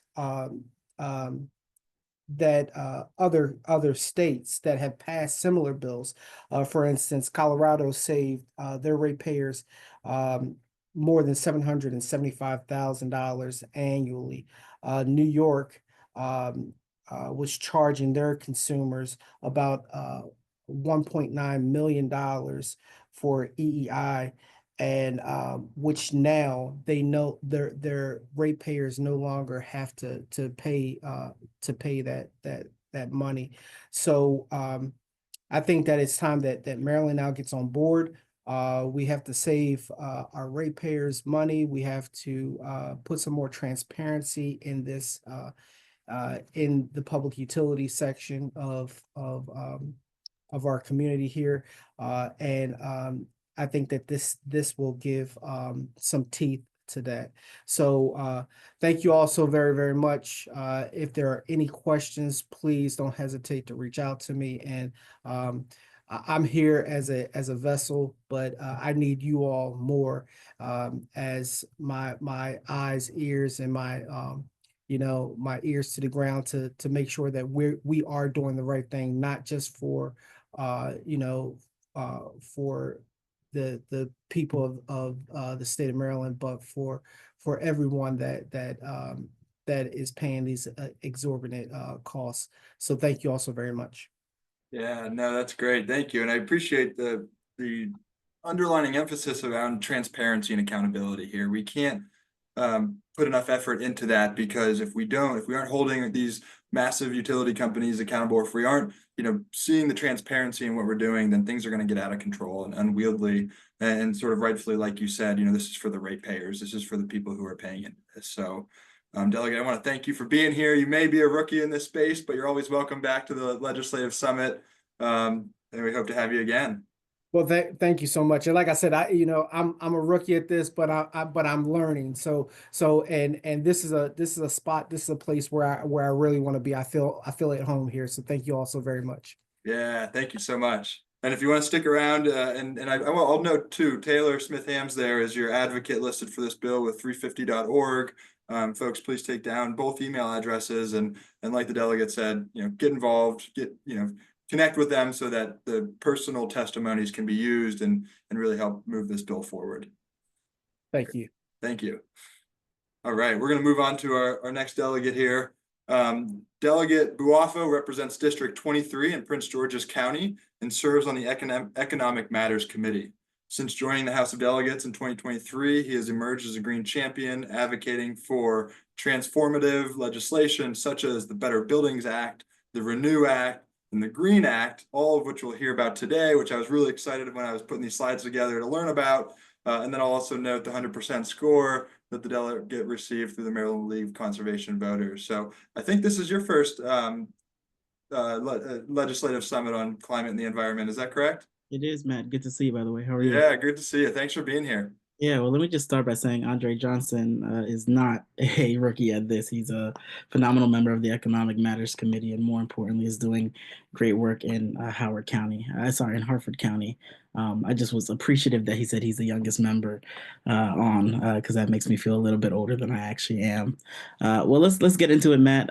Again, for those who I haven't met, Delegate Adrian Boafo representing Prince George's County. And I want to echo what Senator Lewis Young said earlier. You know, our state is facing a $2.7 billion deficit, and a lot of our focus, especially on the House side in the beginning of session, is going to be focused on the budget. But the reality is that we have a lot of stuff going on when it comes to the environment and our grid. Data center is going to be a big conversation. And the policies that we're going to be able to enact, I think, are going to come from a lot from our committee, but a lot regarding the environment. So I want to talk about the first bill, the Better Buildings Act. Is a bill that I introduced last year. This has been a bill that has been introduced years and years in the past, and I've got to give a special shout out to the Speaker Pro Tem, Dana Stein, for his leadership many, many years in trying to get this bill done. For folks who have been in this space advocating in Maryland for a long time, you'll remember that we actually had this bill, this portion of this bill, in the omnibus, the Climate Solutions Act, and unfortunately it was taken out the last minute. But I'm fingers crossed with the help of CCAN and other advocates, we're going to get this across the line this year. So the Better Buildings Act essentially it says that, you know, if you're building a new building here in the state of Maryland, you have to build it with clean, efficient products and utilities inside, but more importantly, that every single building is electric. And that's going to be significant. I think everyone who's on this call knows how important how impactful buildings are to our environment right now in a negative way. Passing this bill will be really significant in reducing our fossil fuel usage here in the state of Maryland and truly helping our environment. And I'll also add, you know, we're doing this already in some portions of the state. In Montgomery County, this is a thing that is being done in every new building and any building over a certain size that wants to be retrofitted. And in Howard County, they just recently passed a bill to do the exact same thing. And so I'm looking forward to heading into session and really focusing on getting this bill passed. I think we can move on to the next slide if you guys have it. All right. The Green Act, which this year is HB 145. It actually is a pre-filed bill. I got to give a special shout out to Senator Cheryl Kagan of Montgomery County. She had this bill for 3 sessions. It has passed the Senate for 3 sessions, but it hasn't passed the House. And so this year we're hoping that we actually get a win in the House. This is going to be significant.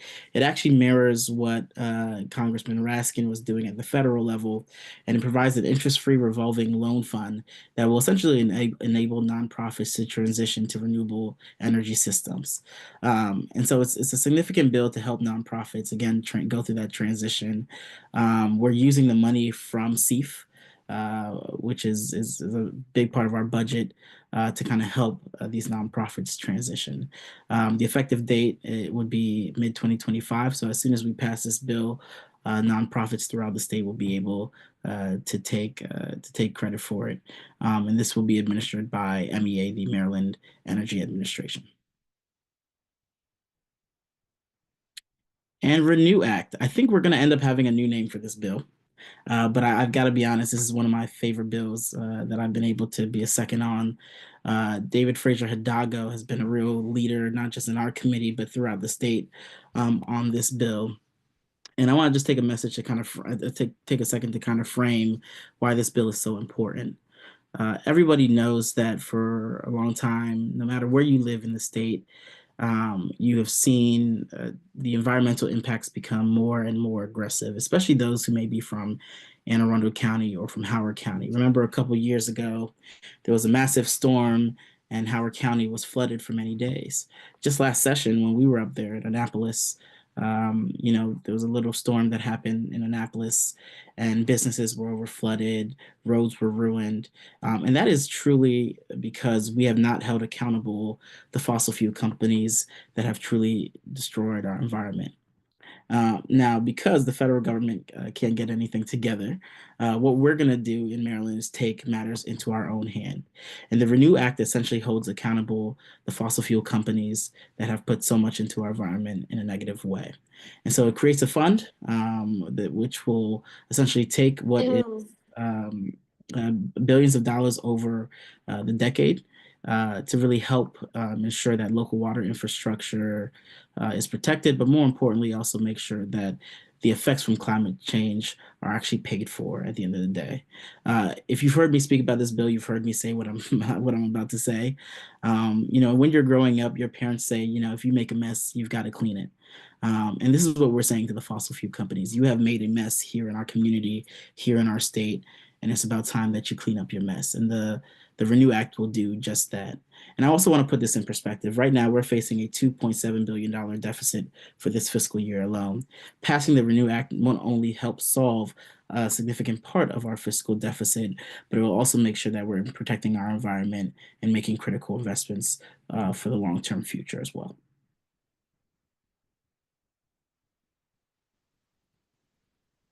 All right, lost my mute there for a second. Thank you for this. And I do remember Delegate Fraser-Hidalgo talking about this last year, and so I'm really glad to see that it's being brought back. You talk about, cleaning up your mess. I think, what the fossil fuel companies have left us with is probably the biggest mess that we'll have to deal with in our lifetime and the next generation's lifetime as well. So legislation like this is really forward thinking in the sense of, helping out those that are going to come after us and still have to be dealing with this mess. And Matt, I'll just add one more thing, especially for the young people on the call. Our generation is the first generation that's really truly feeling the effects of climate change in a real way. And frankly, we're going to be the last to do something about it, right? So the Renew Act is one of those first big steps that we can take to make sure that we're really safeguarding our environment and protecting our future. I really appreciate that perspective there. That's great.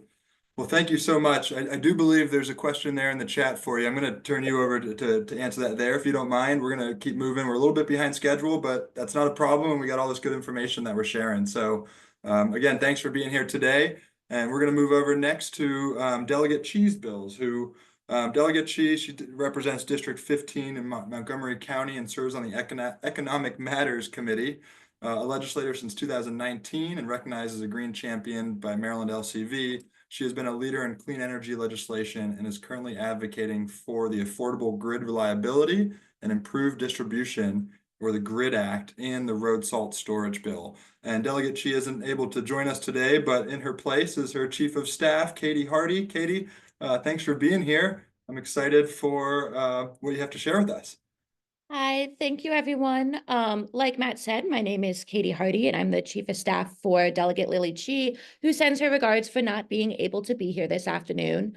So the first bill that I want to discuss is related to distribution system planning.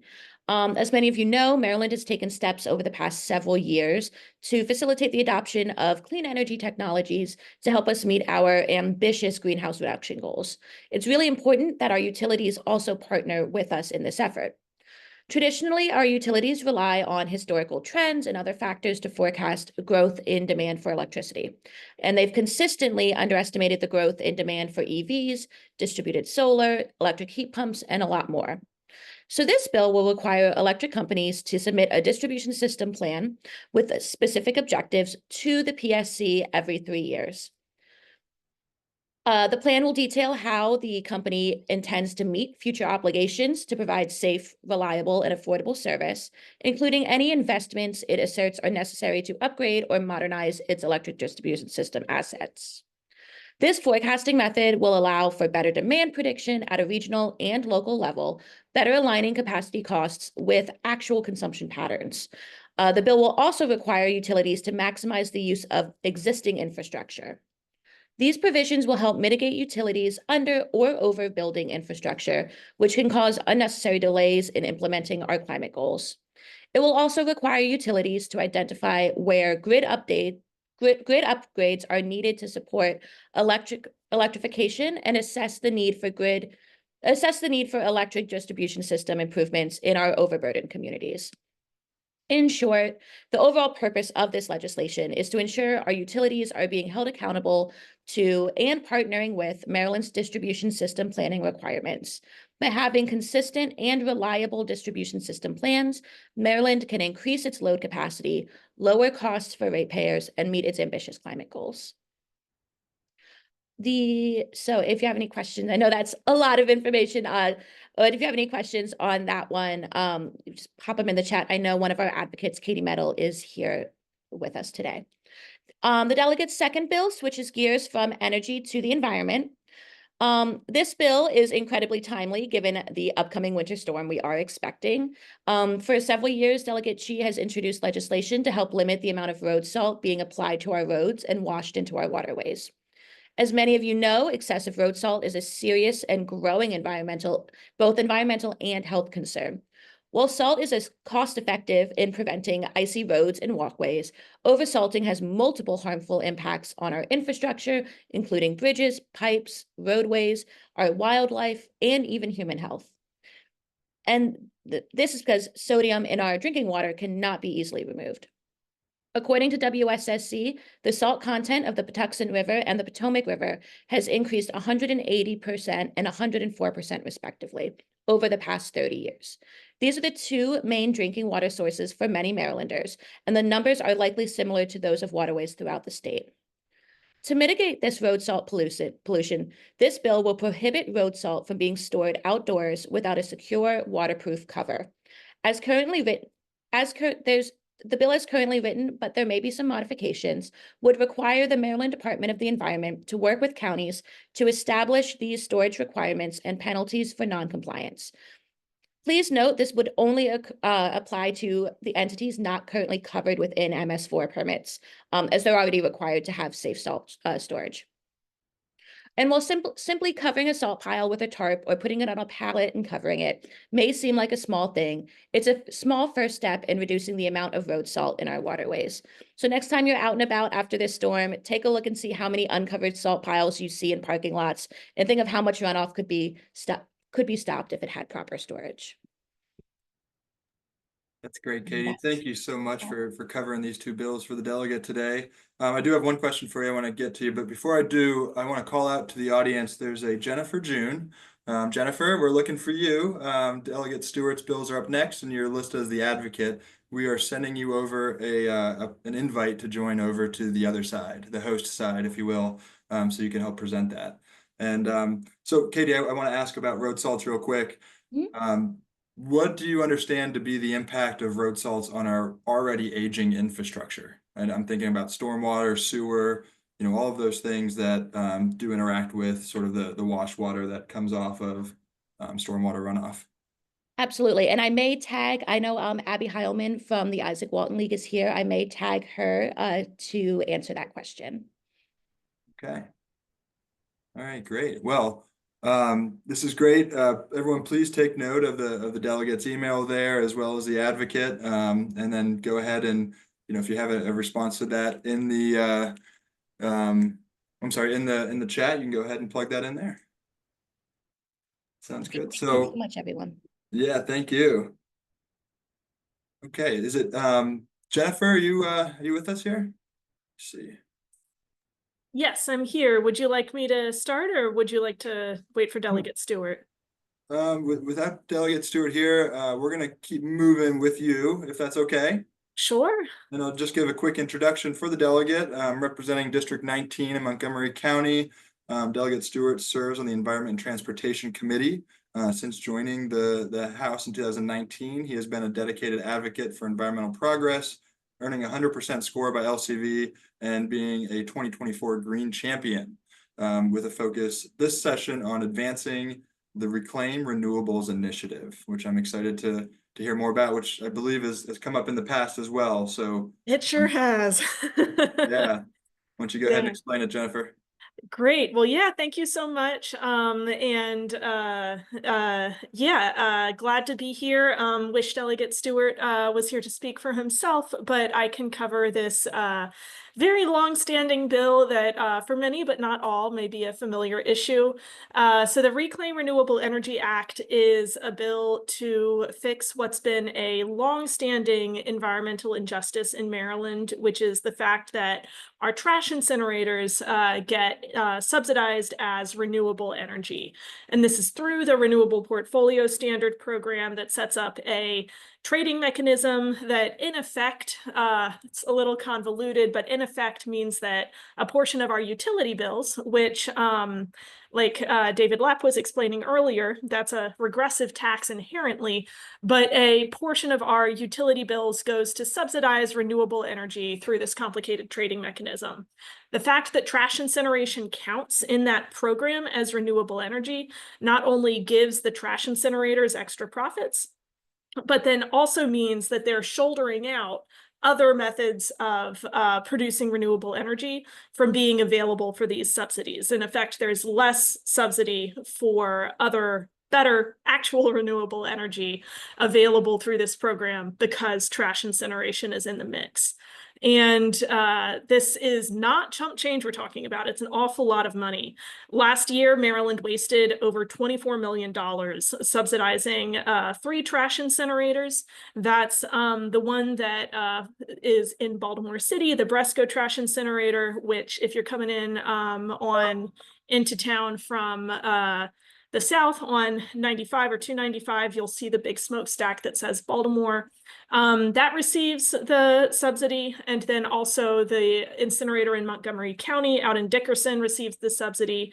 And then finally, a incinerator in Virginia down in Lorton also receives the subsidy from Maryland ratepayers because these subsidies are going to are eligible to go to our entire regional grid, not just Maryland. So we as ratepayers are paying extra profits to these companies owning and operating incinerators for them to pollute environmental justice communities. So the Reclaim Renewable Energy Act is the fix for that. It's the simplest bill in the world. It's pre-filed if you want to go look at it. It's just deletes 2 lines of code from the definition of renewable energy for the Renewable Portfolio Standard, waste to energy and refuse-derived fuel, both of which are different ways for describing different forms of trash incineration. And that is all the bill does. But in effect, that means that these 3 trash incinerators will no longer receive this renewable energy subsidy, and those funds will be available for actual renewable energy that's in the program instead. And this is a really important bill. It's been a very long time. This will be the 8th year in a row that this bill has, in one form or another, been in front of the legislature. And it's even been a political football long before that. Ever since trash incineration was put into this renewable energy category in 2011, there have been efforts to take it out. Hopefully 2025 is going to finally be the year, in addition to Delegate Stewart sponsoring on the House side, and in addition to Senator Lewis Young, who was just here, her longtime support of this issue. Late last year, the Senate President, Senator Ferguson from Baltimore City, who has the trash incinerator in his district, in District 46, announced that he would be assuming lead sponsorship of this bill in the Senate and working to shepherd it through. I don't need to explain what a big deal that is. Really, really important for the chances of this bill. And I'll just cover that one last point. This bill is important for 2 reasons. A, it makes more money available that we're already paying to support real renewable energy. And it's part of the long-term transition that all of the participating jurisdictions, residents are working on making away from trash incineration. But a really important thing to understand from a couple different perspectives is that it does not mean that the incinerators will shut down immediately. It just takes away one of their many, many multiple sources of revenue. They can compensate for that from other means. And so it won't shut the incinerators down right away. Obviously, it's no secret that environmental justice advocates in these jurisdictions are working to shut down the incinerator. So the thing to understand is that this bill won't create a trash crisis where we don't have anywhere to put the trash, because it will not shut the incinerators down right away. But it is part of right-sizing the waste markets. And making sure that as we're trying to move away from trash incineration, which means building businesses and programs that can handle our waste in more sustainable means, Right now, those alternatives are having to economically compete against trash incineration on an uneven playing field because the state is giving these extra subsidies to the trash incinerators. So this bill won't shut the trash incinerators down right away, but it's key that this bill pass this year so that as zero waste advocates in each of these jurisdictions are working on building up the alternatives, we're not fighting against this economic force that the state is subsidizing the incinerators and tilting the playing field in the waste hauling market toward incineration. So yeah, please get in touch with Delegate Stewart and myself if this is a bill that you're interested in, and happy to answer any questions. Yeah, thanks for filling in, Jennifer. That was great. I'm curious. So, how often has this bill been brought up, and what do you think will be different this year? I know the Senate sponsor is a huge one. Congratulations on that. Anything else, and what can you say to the audience here to help you make that difference come to reality? Definitely. Yeah, the Senate president is, how many times it's brought up? There has been a dedicated bill about this every single year since 2018. And prior to between 2011 and 2017, there were multiple different approaches of trying to do a bill, trying to do a floor amendment, but it's been pretty much continuously since 2011 that when this mistake was made, that folks have been trying to right it. And yeah, the Senate president's support is a really big game changer. Yeah, I think that this is really going to be the year with the Senate president's support, and various climate plans have also shown support for it. The climate pollution reduction plan that MDE adopted last year, 2023, 2 years ago now, calls for this change to be made. The Maryland Commission on Climate Change has called for this change to be made. It's really, really long overdue. And another important thing to remember and keep top of mind is that communities fighting incinerators in Baltimore City and County, in Montgomery County, and in Frederick and Carroll counties, which fought off an incinerator last decade, have been fighting for so long to try to make this change and fix this mistake. And this bill has been delayed an inordinate number of years, and it would really be wrong to make, if this bill were delayed even yet another year and frontline communities still to come back in 2026 and fight. So there's a lot of wind behind the sails this year. And I would say, just for everyone who wants to support the bill, keep the priority, especially to legislative leadership, and keep fighting for a strong bill that doesn't get anything extra tacked onto it that might weaken it or have a poison pill. That deserves to be resolved and resolved cleanly right now. Yeah, no, that's a great advice. You don't want it to get distracted up in another effort when this is very clear cut and like you said, backed by a lot of different agencies and committees. And so congratulations. I hope to be congratulating you again in a couple months here when this gets through. So thank you again so much. And you might want to jump in the Q&A. Well, thank you very much, and thanks for the time. Yeah, definitely. Great. I do want to take this moment to welcome and thank Senator Johnny Matz, who's here as an attendee, as well as Delegate Holmes. It's always nice to see our lawmakers who aren't necessarily presenting, but are here to learn and get educated on what bills are coming up this session to hopefully that they can support. So thank you both for being here. We're gonna move to our next delegate here speaking today, and that is Delegate Foley, representing District 15 in Montgomery County and serves on the Environment and Transportation Committee. Legislator since 2021, she has supported key environmental initiatives, including co-sponsoring PFAS legislation and currently championing the leaf blower bill that we'll be hearing about today. So Delegate Foley, turn it over to you. Thank you. And thank you so much for having me here today. This session, I want to present for you what we're calling the Clean Air Quiet Communities Act, which is a bill to begin the phase out of gasoline powered leaf blowers in the state of Maryland. I'm the bill's main sponsor in the House, and Senator Mary Washington is the main sponsor in the Senate. So first, let me go over some facts about those annoying gasoline powered leaf blowers that we all hate and that seem to be everywhere.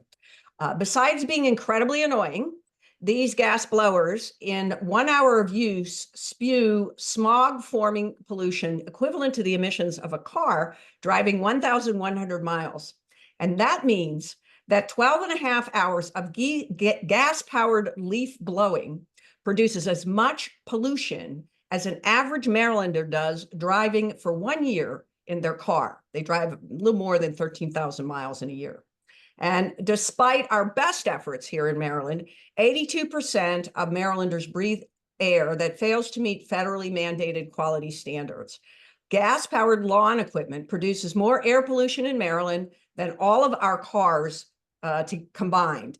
And it is equivalent to what is emitted by 6.4 million gas-powered vehicles. 85% of that pollution comes from devices using two-stroke engines like those in gas-powered leaf blowers. So that's the air quality part.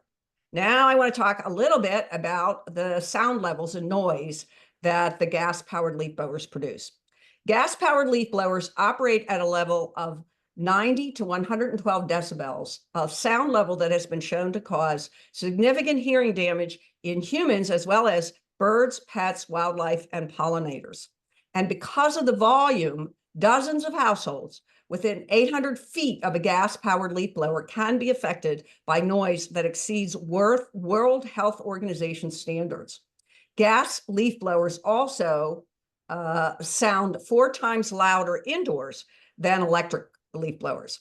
So given that, you can only imagine the damage that gasoline-powered leaf blowers can cause to the lungs and ears of the workers who use them regularly. Electric blowers, both battery and corded, we forget that we can't have corded leaf blowers, cause virtually no air pollution. Their sound levels are in the 55 to 85 decibel range, which is much, much less harmful. Already, several major jurisdictions in Maryland have banned the sale and use of gasoline-powered leaf blowers. Montgomery County, the state's largest jurisdiction, banned the sale of gas blowers in 2024 and will ban the use of all gas blowers starting July 1 of this year. Baltimore City instituted an immediate ban on both sale and use on December 15th, 2024, and the city of Annapolis has a ban that took effect January 1st. Several other small jurisdictions already had gasoline-powered leaf blower bans in place. And I think you all may know the District of Columbia has had a ban on gas blowers since 2022. So here's the thing. If we're to reach our ambitious climate goals and improve air quality here in Maryland, we must begin to eliminate these noisy, annoying, polluting devices from our state. The Clean Air Quiet Communities Act is a first step toward that goal. The bill would, 1, stop the sale of gas blowers throughout the state of Maryland by 2025, require state agencies and state contractors to transition to all electric leaf blowers, and require state agencies to abide by local ordinances regarding gas leaf blowers while maintaining state property. This bill, let me stress, does not completely ban the use of gasoline-powered leaf blowers throughout the state. It's intended to require state agencies to lead by example and transition to electric leaf blowers so that eventually we can get there and we can actually have clean air and some peace and quiet in our communities. So that in a nutshell is the bill. Thank you for the time to present it. I'd be happy to answer any questions and please help us get it passed.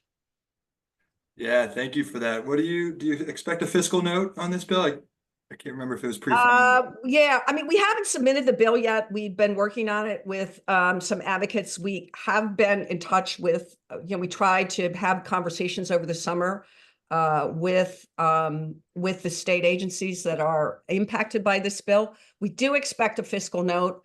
We're hoping that, given what we've been told, that the fiscal note will not be crazy. We're hoping, fingers crossed. I think the only wild card here might be the contractors. So we're going to have to keep an eye on that. But I think that we're pretty adamant that we want the contractors that the state uses to be covered by this.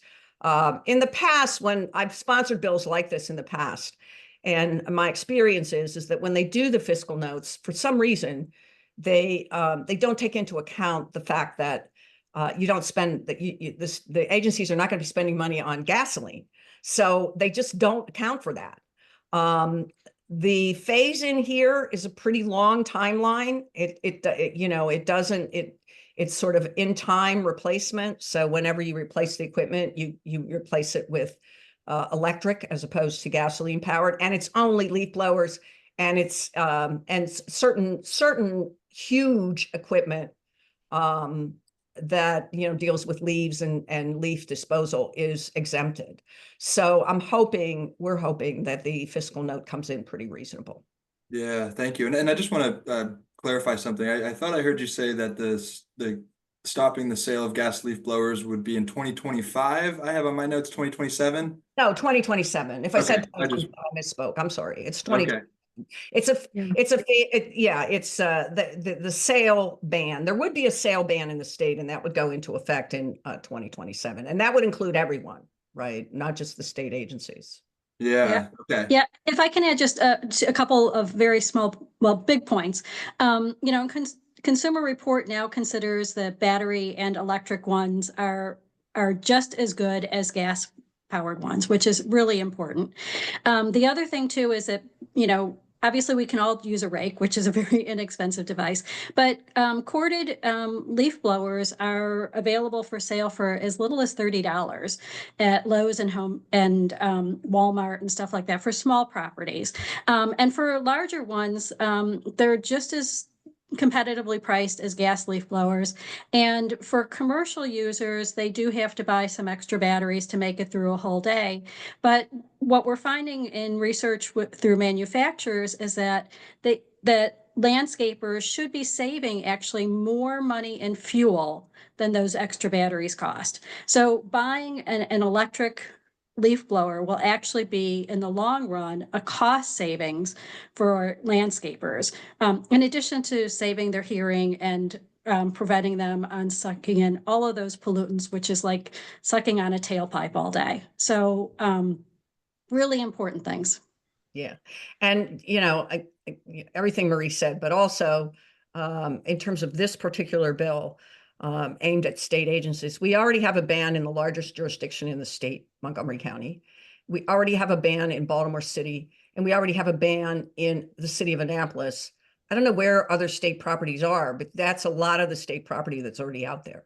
And then in addition to that, the University of Maryland, I should say, is already almost completely transitioned to electric powered leaf blowers.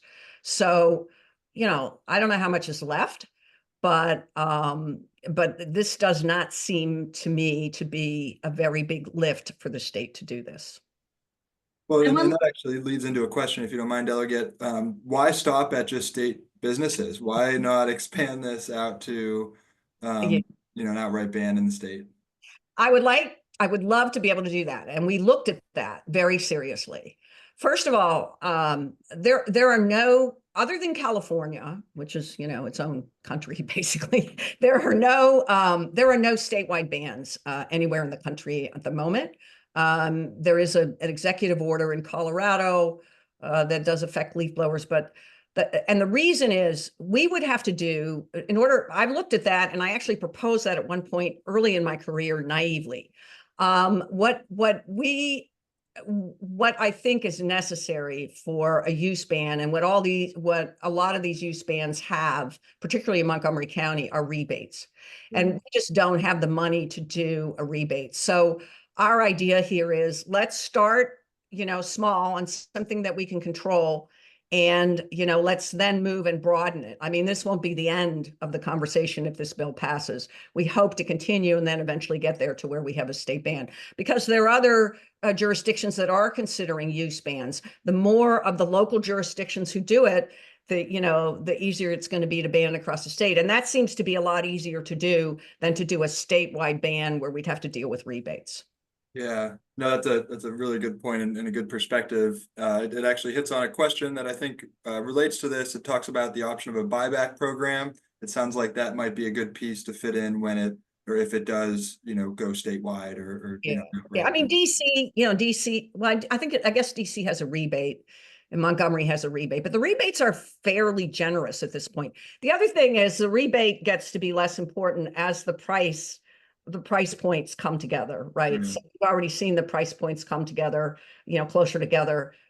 Even since the time I've been proposing legislation on leaf bans, which is 3 years, the price points have become closer and closer together. And eventually, my hope is that the electric ones actually become cheaper. Home Depot and Lowe's and some of the big, hardware and lawn equipment retail sellers are very interested in getting to the place where the only thing that's out there is electric equipment. They're very interested in doing that because that's I think they feel like that's a better market for them than the gasoline powered ones. So Yeah. I think we get there. If we get this passed, we get there. And it is like I said, this is a pretty simple first step in my opinion. Yeah, no, it is. Thank you so much. Thanks for bringing it forward and for highlighting it in such detail as you did today, and really making the case on why we should be moving beyond these gas-powered lawn equipments. I'll say, I forget where I was when I saw my first landscaping company. I saw a landscaping company for the first time, fully outfitted with rechargeable utilities. It might have been one of those counties that you highlighted, but it gave me hope that this can be done, right? Oh yeah, it can be done. And in fact, I should have mentioned also that the National Capital Area Park and Planning Commission is also transitioned in Montgomery County to completely electric lawn equipment across the board, and they're moving in that direction in Prince George's County. So this is happening. And the only other thing I'll say to add to this is the public's on our side here. The public, not the landscapers, but the public, hates these things because they are really annoying, noisy. They hurt your ears, and they're polluting. People know that intrinsically because you can smell them, right? Yeah. So I think that there is support for this kind of thing, and it's our hope that this is a first step on a statewide basis, and hopefully we get there. Yeah, great. And Well, if thank I you can for your really quickly leadership on add- this. If I can really quickly add, I did put in the chat a link to a survey that we're doing. We would love to have all of you complete the survey. It's about 2 or 3 minutes at your convenience, but make your voices heard about what you think about gas leaf blowers. That will really help to make our case. Yeah, great. Just what we want to do. We want to help be building the case around moving this legislation forward. So yeah, I encourage everyone, take advantage of that survey opportunity and help the delegate and the advocates here get the information they need to make the case in the General Assembly legislative session coming up in just a few days. Yeah, it's coming. Great. Well, thank you so very much. everybody. Thank you. Yeah, thank you. If you guys wouldn't mind jumping over to the Q&A, there's a couple more questions over there that I think the audience would appreciate hearing you from. And so real quick, before I introduce our next speaker, I want to highlight Delegate Ruth, who's in the audience here, and we'll be presenting tomorrow on 4 really good, strong, impactful bills. And so Delegate, thanks for being here on the first day of the summit, and we look forward to hearing from you tomorrow. Next up, we have Delegate Regina Boyce, representing District 43A in Baltimore City, and serves as the Vice Chair of the Environment and Transportation Committee. She has championed environmental initiatives, including the Maryland Paint Stewardship Law, which we heard about in years past, and is now advocating for the Waste Food Reduction and Diversion Fund and Grant Program, and also earning a 100% score with the Maryland League of Conservation Voters for another year. Vice Chair Boyce, thank you so much for being here and for bringing this legislation forward. Tell us what it's all about. Thank you. Good to see you, Matt. Happy New Year, everyone. Certainly excited to be here for the 6th Annual Legislative Summit. I look forward to being here every year. I do want to put a caveat in. Last year, as Vice Chair, I had way too many bills. So this year, I have a little less. I think at this point, I have 3 bills. And this is one of the 3. And this is the third or fourth year that I've had this bill. As Matt mentioned, I'm Regina T. Boyce, a delegate from Baltimore City, District 43A. And for the 3rd session, I'm bringing back this bill with the help and support of the Institute for Self-Reliance. Sophia Jones and Brenda Platt have been champions because they work in the what do I call it? The kind of composting office department within the ISLR.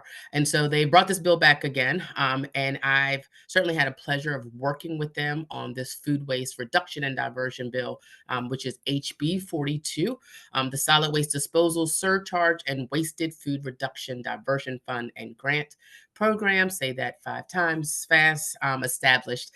Shortly, the bill's job, its purpose, main purpose is really how do we build this infrastructure? How do we diverse waste? How do we stop essentially food waste? And so the in general, the goal, as certainly it is certainly preventing food waste, keeping food and wasted food out of the landfill, especially food that can be diverted to shelters, can be diverted to food banks, can be diverted to those who need it the most, and out of the landfills and incinerators. Keeping the landfills a little bit more, have some space, I guess, in the next couple of years. Most of them will be at its full space. So the 3 bills, or the 3 programs that the bill establishes, is the Wasted Food Reduction and Diversion Grant, which targets infrastructure, education, and technical assistance to reduce wasted food, rescue edible food, compost or recycle food residuals, and move away from kind of single-use food service wares. Then there's the On-Farm Organics Diversion and Recycling Grant Program, which targets funds for farmers for wasted food reduction, organics diversion via either cold storage, food rescue, composting, compost use, and more. Certainly, a project to help build up implementation or build up infrastructure. And then the third is the County Wasted Food Reduction Block Grant, which is the new one this year, which targets all counties, and counties will receive funding in proportion to the population to reduce rescue and divert food waste, and especially as it relates to the goals that we have set out in the bill. The programs, of course, are going to be is funded by a $2 per ton waste disposal surcharge at landfills and incinerators. The bill also will be administered by both the Department of Agriculture and both the Department of the Environment, both who have worked on this bill with us for the last 2 years. I want to thank them for that. And the question is, certainly is why we need this legislation. I think any waste disposal will tell you that, they would love to be a part of something that helps starting to divert the waste. Waste disposal industry, their job is to take it and do something with it. And I think it is our job to help start separating the trash. We have recycling, and to the degree, unfortunately, not enough of it is actually being recycled. And some of us feel like we're also recycling in vain. I personally have been composting for, I don't know, almost 10 or so years. Places like Prince George's County has their own, I think they have 150,000 residents that have curbside composting that is taken, and they have used that to create new soil amendments, stuff that they essentially sell every year, breaking even, hopefully, to increase that amount. But how do we start? How do we begin this infrastructure? And this is one of the ways we can do it. It creates about $14 million in fees that can then be put out through these grants. There are about 10 other states that actually use this type of funding to have these type of programs, one of them being Pennsylvania.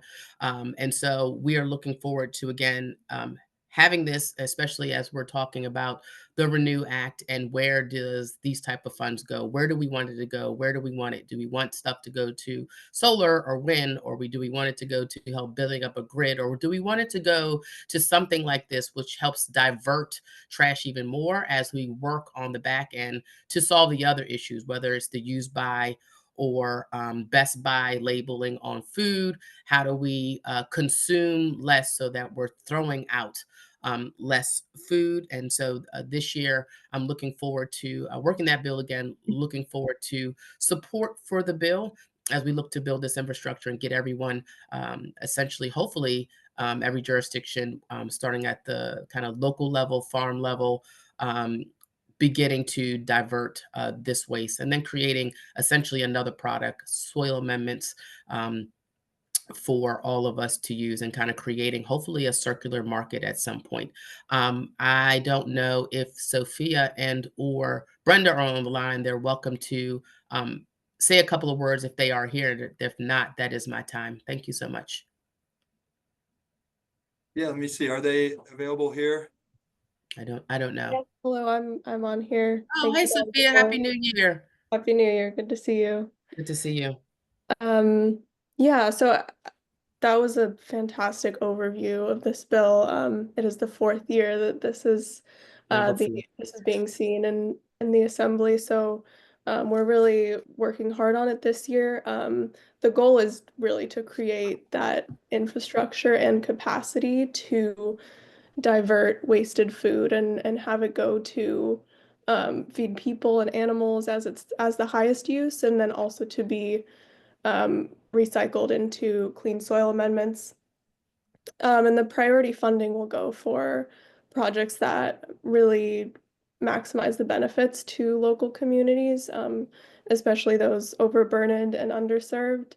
And we really wanted to make sure that that language was clear in the bill. So we're very proud of that and excited to be working on this again.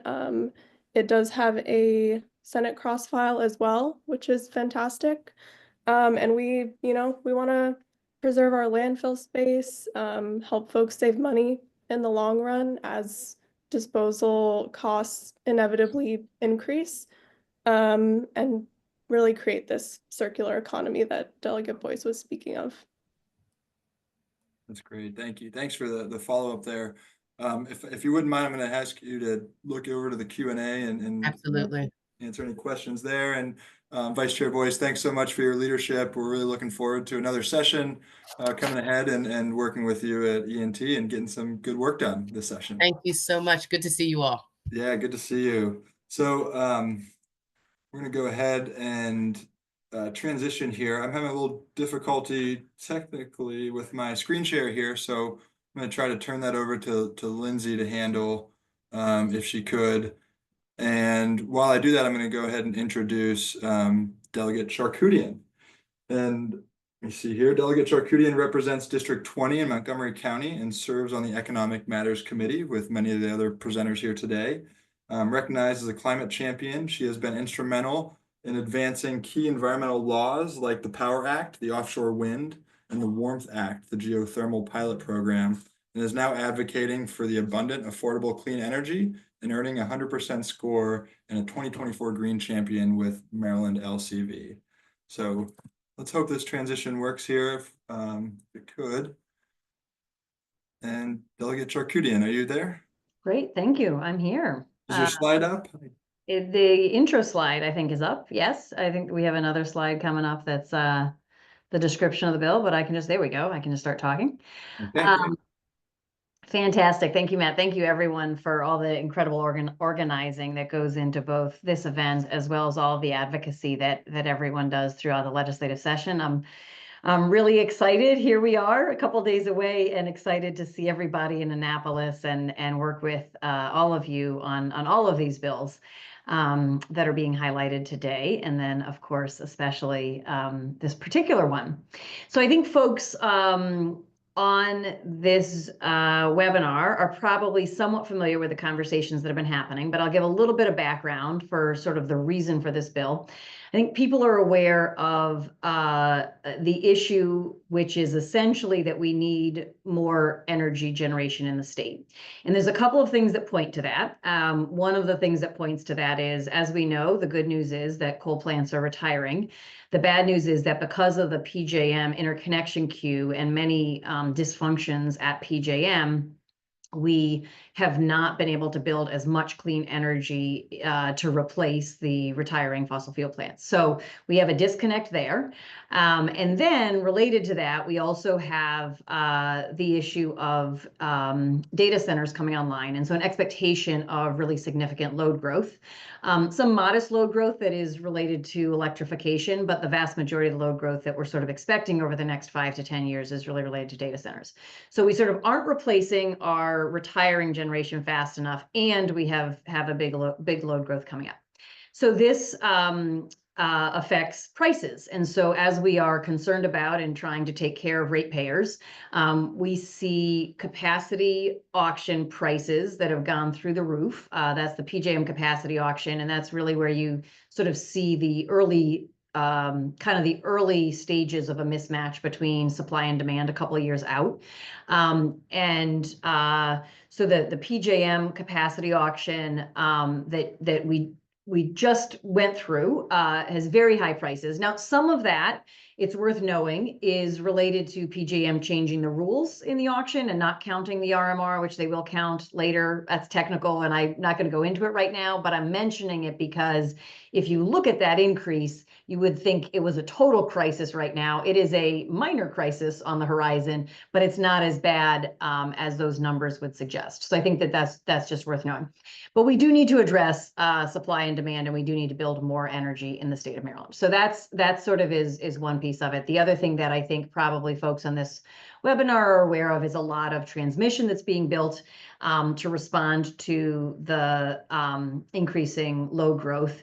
And unfortunately, because PJM doesn't do good long-term coordinated transmission planning with states and with states' goals, we end up with more of a whack-a-mole kind of an approach to transmission planning. And so then we end up with projects like Piedmont and others, which may be necessary, but aren't necessarily planned and built as effectively as they should be if we were doing good long-term transmission planning.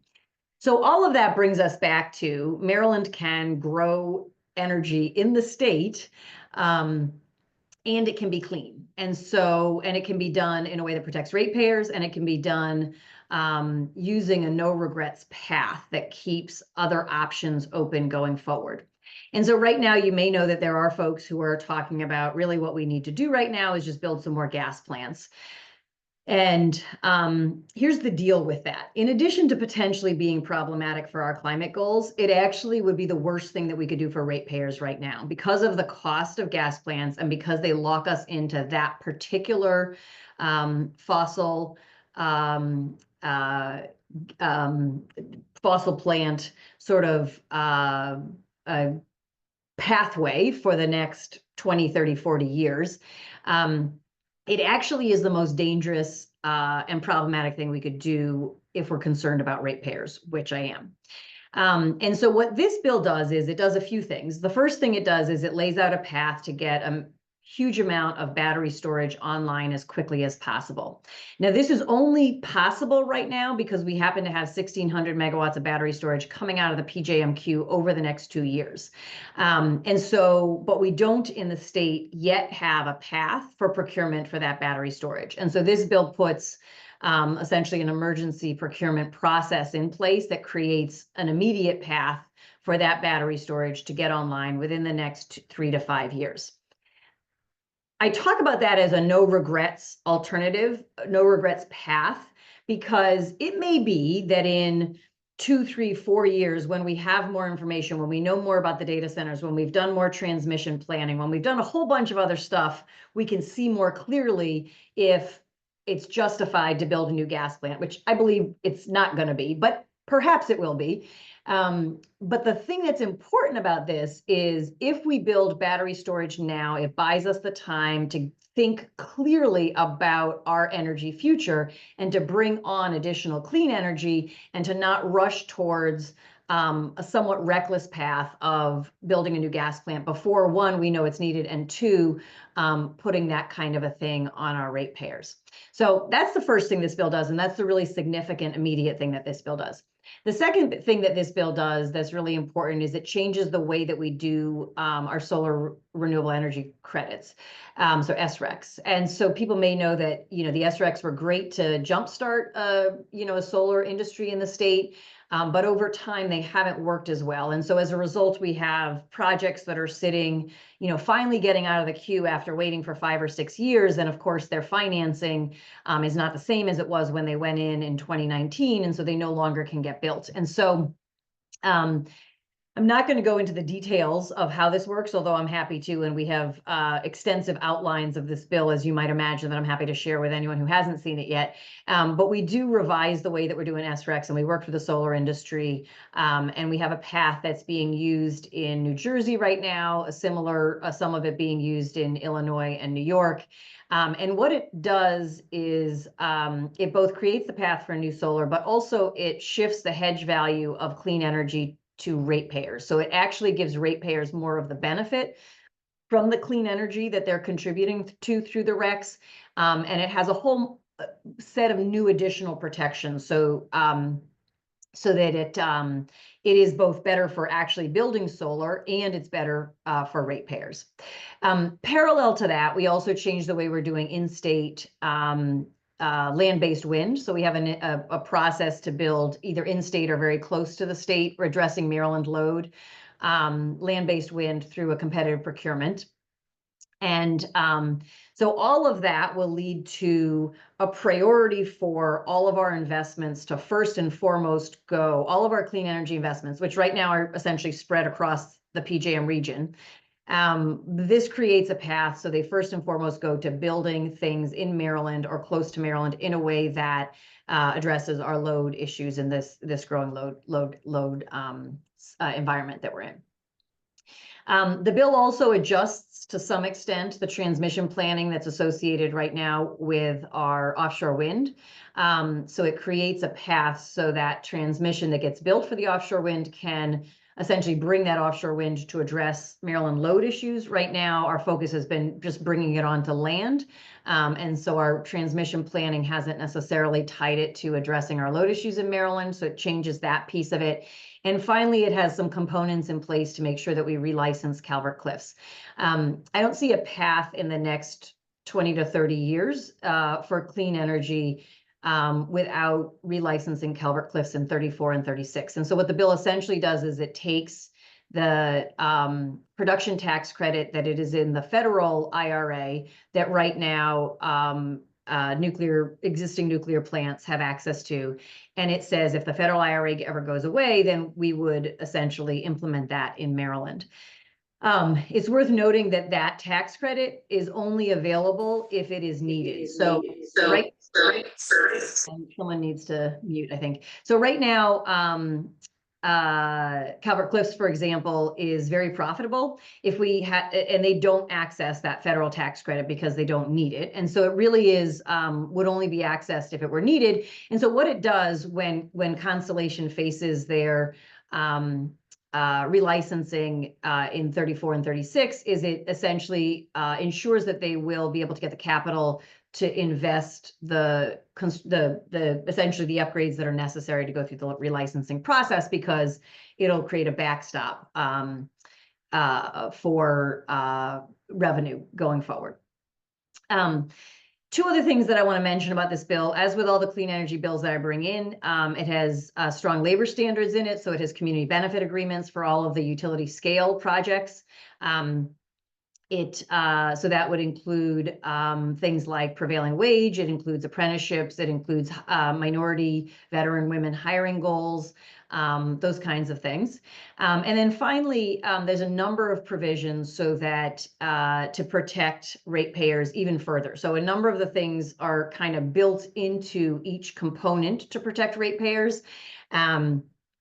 In terms of the way that we're actually doing the procurement, the competitive procurement benefiting ratepayers in a way that RECs that are just a payment on top of whatever the revenues are sort of don't protect ratepayers. And so we do that by changing what happens with alternative compliance payments, which again, I won't get into right now, but happy to talk about, and the details are in our outline. We also do that by taking the revenue data centers, since data centers are such a significant driver of the load growth. The state isn't going to receive a huge revenue source from data centers from a corporate income tax, but the primary revenue source will be the sales and franchise tax on energy because they use so much energy. And so what this bill does is it designates 75% of that revenue to offset the costs of building all this new clean energy in the state. And there's a ratepayer cap and a few other things in the bill that protect ratepayers. So there's a lot going on in this bill, but I think folks have said, like, is it several bills? Like, theoretically, it could be. But because we're trying to create a path that comprehensively responds to the load increases we're facing and the resource adequacy challenges, and protects ratepayers at the same time. It kind of takes a number of different pieces coming together in order to do that. And so that's why this is the package that I have. And it also will complement some of the other energy bills that we expect. I think we're going to be seeing bills related to integrated resource planning and more ongoing energy planning in the state. And I think this sort of dovetails with that nicely because it gives us an immediate solution, a couple of long-term path solutions, and specifically it creates this no regrets path. So whatever else we do in future years, this will have been necessary and this will complement and benefit that. I will take, before I take questions, I guess, Rebecca Rear is here from LCV, and if anyone is interested in, she's chairing the calls every Monday, I think, on this bill. If anyone's interested in being part of the ongoing efforts on this bill, you can reach out to her. Great, thank you, Delegate. And I want to ask Rebecca, do you have anything to say to the audience? One question I have is, how can people get involved and advocate? What do you need mostly from the community to get this moving? Yeah, thanks for the question. We do have our calls on Monday. We would welcome folks' involvement. We'll also for sure have action alerts and getting in touch with your elected officials. And so I think just the key thing is for this bill, you can get in the weeds quickly on a lot of these energy bills. And so I think it's really important that we as advocates and that folks understand the abundant and affordable and clean pieces of it. And I think Delegate Charkoudian did a really nice job outlining that at the outset, sort of why we're in this situation and what this bill tries to do in terms of Maryland can grow more energy in state that is clean, that protects ratepayers, and we can take a no regrets approach to these energy questions. And I think that's the key messaging we want to lean into and make sure folks understand. And I think David Lapp also provided a lot of sort of more a good background on a lot of the PJM issues that Delegate Charkoudian touched on in this briefer part of the summit today. But that referring back to some of the more in-depth points that he made at the top of the summit to explain why we are where we are and sort of why these solutions that are proposed in the ACE Act align with the problems, sort of where we are because of what PJM has created. That's great. One question did come in. We have just about a minute here. Do you see this bill encouraging more geothermal energy? Or how will your bill encourage more geothermal energy development? Sure. So I'm not sure which type of geothermal. Basically, this bill doesn't. So there's geothermal heating and cooling, and if folks are interested in that and haven't been following, I've had bills the last couple of years on that. And so we've made some really significant progress over the last few years on geothermal heating and cooling. Geothermal energy generation, in Maryland, there's very few locations where it is kind of close enough to the surface where with current technology, it makes sense to invest heavily in that. That being like going down 7-10 miles and using the heat of the earth to generate electricity as opposed to the heating and cooling, which you can get to 6 feet down. So I'm not sure which one the person is referring to. So if it's the heating and cooling, we've made some great progress and we're waiting on pilots to come through. If it's the energy, I would say electricity, I would say that we're keeping an eye on the West where there's been some real progress on the technology, and possibly in the next 5 to 10 years, we may see that it makes sense to really look at that in the state of Maryland. Yeah, thank you. And then your knowledge and experience on these issues are it's so deep and appreciated when we have such influential bills like this. I'm really excited. One of the recommendations was, is there an infographic? And I know our minds all think like images these days. And I don't know if there's anything out there, but I will just note to the person who asked the question to please reach out to Rebecca or the delegate to get connected on any of their promotional material that they do have for this bill. We're working on it. Yeah, Thank you. Great. Well, thank you guys so much. Please go check out the Q&A section there. There's a few questions that I think you can touch on. And again, we're really looking forward to what we can do this session working on these bills. So to To the audience here, this is our transition point from our legislative presentations. Now we're going to move into a deep dive. We've heard a lot about data centers today, and we have two experts here that will help talk about them a little bit. But before we do that, I want to introduce who's going to moderate that panel. And I also just want to thank everyone for being here. Thank the legislators for taking the time out of your Saturday to share the information about these bills that you're working on. I want to thank the audience for being here and being interested in these bills.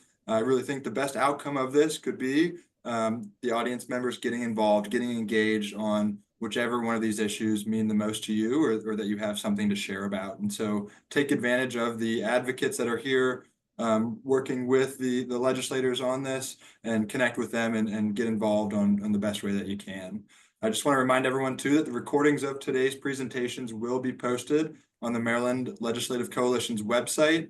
The slide deck will also be recorded or be posted there, and I heard that the presentation is being transcribed, and so if that's possible, we'll try to get that up there as well.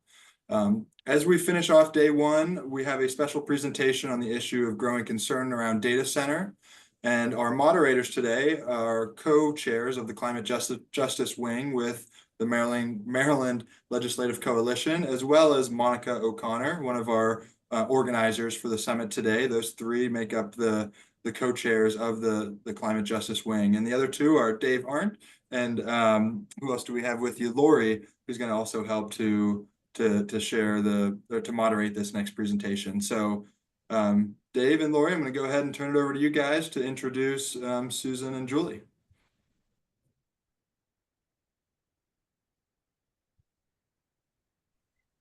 Great. Well, thank you so much, Matt, and really excited to be here. We're thrilled at the participation all day, and thrilled to have so many people here. So my name is Lori McGilvray. I'm a co-chair of the Climate Justice Wing, as is Dave Arndt, and we will be guiding you through this special session.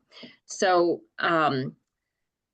we basically decided to do this deep dive, as we're calling it, because of work that we've done as the Climate Justice Wing over the last 6 months, but also because we really have come to better understand the complex issues that Maryland's facing regarding our grid, including how we electrify buildings and the transportation system, while also managing what we're seeing as the expansion of data centers in our region. So we realized that few people, including some legislators, really understand how the grid works and kind of what data centers mean for that, and how we can face these challenges while having reliable electricity, meeting our climate mandates, and not having a terrible impact on our pocketbooks. So if you've been here today, you probably heard some great information from David Lapp at the beginning of the day with the Office of People's Counsel, and from several legislators about related bills. But if you didn't, then you can listen to the recording, which Matt sent and will be sent out. So for this session, we're really fortunate to have two great speakers joining us to guide us through the grid and data center issues. Our first speaker will be Susan Stevens-Miller, who'll provide a 101, electric grid 101, and she'll be followed by Julie Bolthouse, who will share Virginia's experience with data centers. And we'll hold the questions for both speakers until the end of their presentations. So to introduce our speakers, Susan Stevens-Miller is a senior attorney with the Earth Justice Clean Energy Program.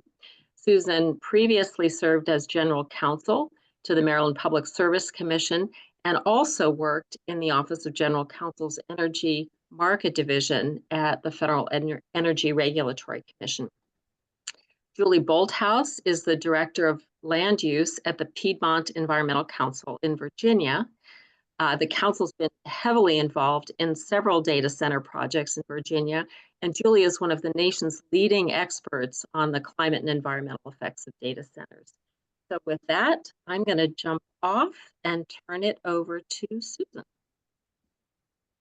Thank you, Lori. It's great to be here today, and I thank everyone for hanging in, and I'm gonna require you to switch gears and do a semi-deep dive into transmission, to hopefully give you a background to understand some of the issues that are in the legislation and some of the issues that will be discussed with regard to data centers. First is, why talk about transmission? The U.S. electric grid is in need of significant overhaul and expansion to enable access to renewables, and as well as to ensure resilience and reliability and enable lowest cost electricity generation. Transmission is one of the keys to interconnecting more renewable energy to address climate change.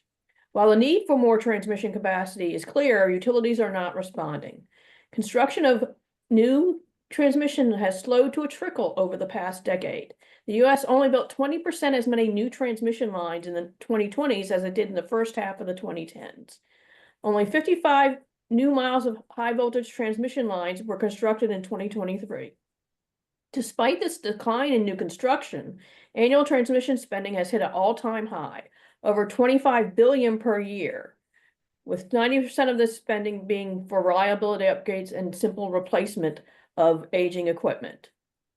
To expand the transmission grid in an efficient manner, smart planning is essential.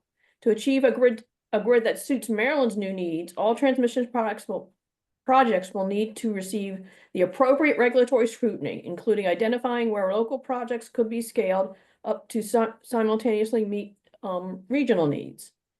Continuing the status quo approach to transmission planning is an inherent efficient way to expand the grid and resolve all our needs. So I think the first issue is to make sure everyone understands the difference between transmission and distribution. Could you change the slide, please? There we go. Transmission is the bulk movement of electric energy from a generating site, such as a power plant, to an electrical substation. Transmitting energy over lines causes a loss of some of that energy.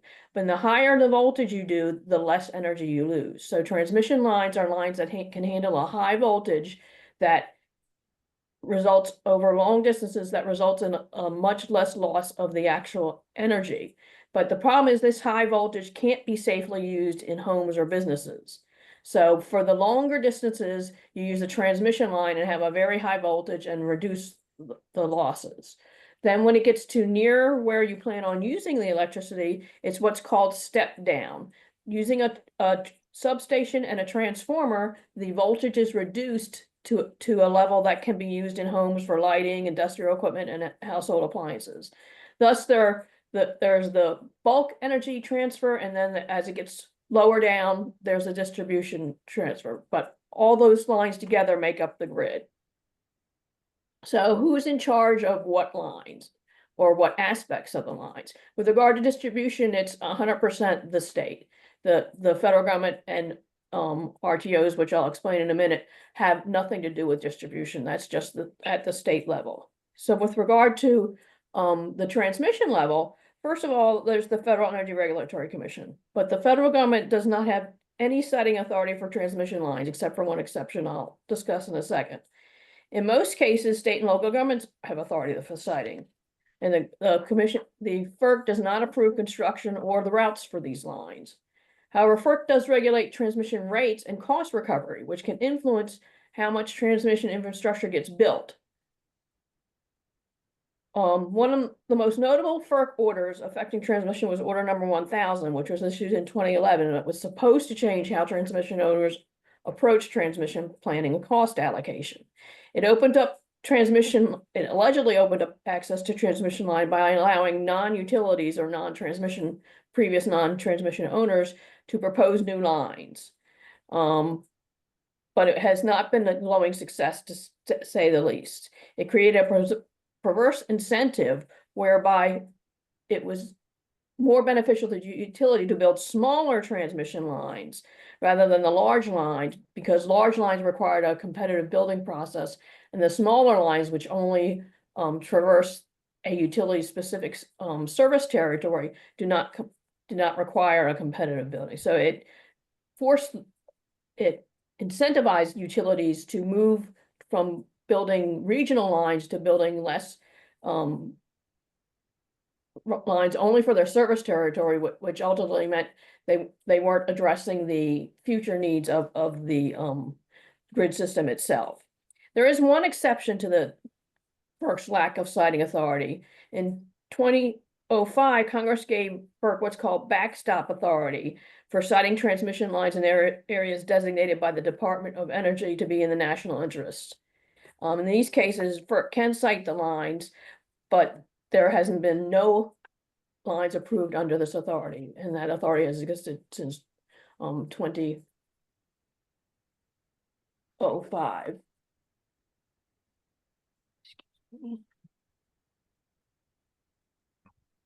So now I'd like to talk about regional transmission organizations. Order 2000, through Order 2000, FERC encouraged transmission owning utilities to form regional transmission organizations. They're not required to join, but the RTOs are required to meet minimum conditions, such as a allegedly independent board of directors. And FERC gave these regional transmission organizations the task of developing regional transmission plans. Thus, the RTO is the organization that coordinates, controls, and monitors a multi-state electric grid. The PJM it manages the whole high voltage grid to ensure reliability in all or parts of Delaware, Illinois, Indiana, Kentucky, Maryland, Michigan, New Jersey, North Carolina, Ohio, Pennsylvania, Tennessee, Virginia, West Virginia, and the District of Columbia. However, the RTOs themselves are relatively passive when it comes to transmission planning. Essentially, most of the projects are submitted to the RTO by a transmission owner who then goes through the approval process where it's modeled by the RTO and it has to demonstrate it's beneficial based on the RTO's very narrow established criteria. And if it's approved by that, they get cost recovery. So it's not a broad planning process that takes into account all aspects that a state may want to take into account. And then the other entity that is involved in transmission is state commission, since nobody does siting but state commissions or another state agency or local agencies. The RTO itself has no siting authority. It cannot order that transmission line be built in a specific location. Now, next I was going to discuss PJM problems. Now, we could probably spend days discussing the failings of PJM, as you may have noticed in some of the conversations, but I'm just going to focus on a few. The first is interconnection queues. So what are interconnection queues? Utilities and RTOs require projects seeking to connect to the grid to undergo a series of studies before they can be built. This process establishes what new grid system upgrades may be needed before a project can connect to the system, and then estimates and assigns the cost of that equipment.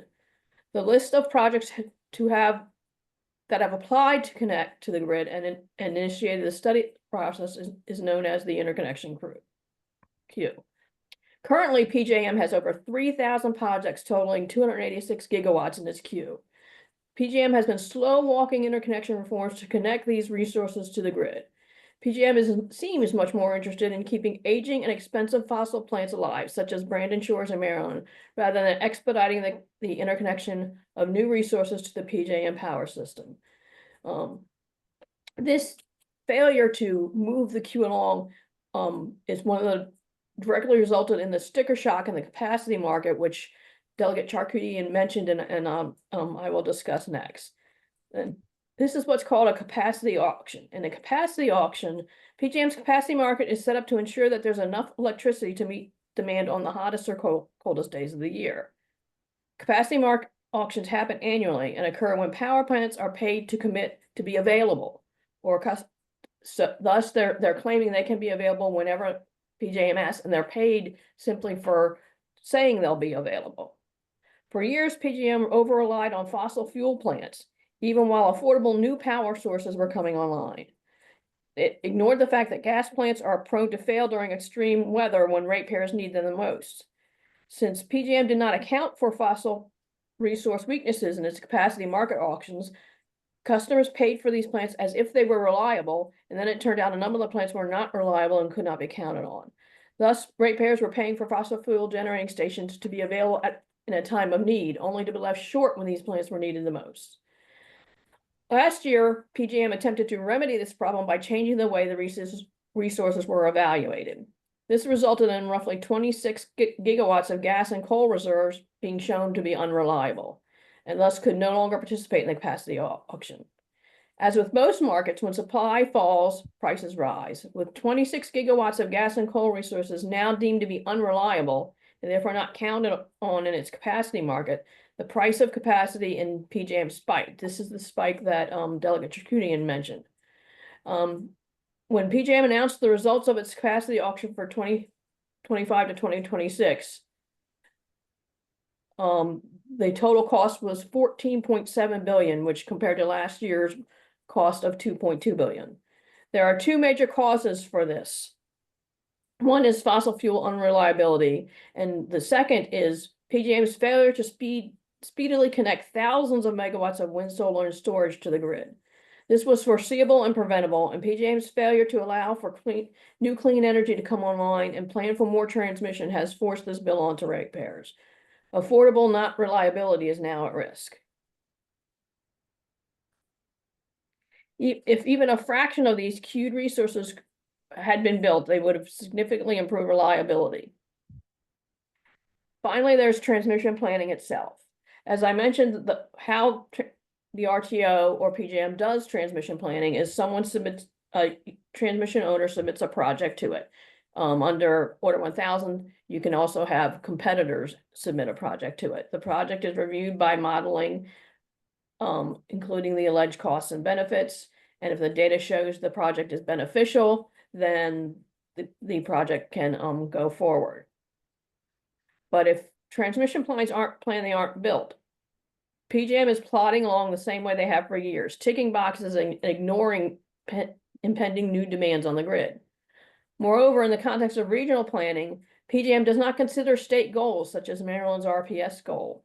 Thus, the projects are not designed to meet all the goals a state may have with regard to its grid. As a matter of fact, does not design any meeting of the state's goals is largely inadvertent. And thus, they're meeting a key opportunity to proactively design the grid of the future rather than simply rebuild the grid of the past. PJM essentially leaves transmission planning to the individual utilities and then cobbles together these individual plans for a transmission regional plan. As noted above, as I stated previously, Order 1000 created an incentive to build smaller lines within this utility service territory. These projects receive little oversight. RTOs consider these local projects outside of their purview, so while they're provided to the board, the PJM board, so they can be included in their expansion plan, PJM does not review them. It does not do the modeling or the studies or things like that. It's just included in the plan so everyone knows they're there. FERC also assumes that these project costs were prudently incurred unless stakeholders can prove otherwise. Thus, the burden to show improvements rests on the stakeholders, which rarely have the necessary information.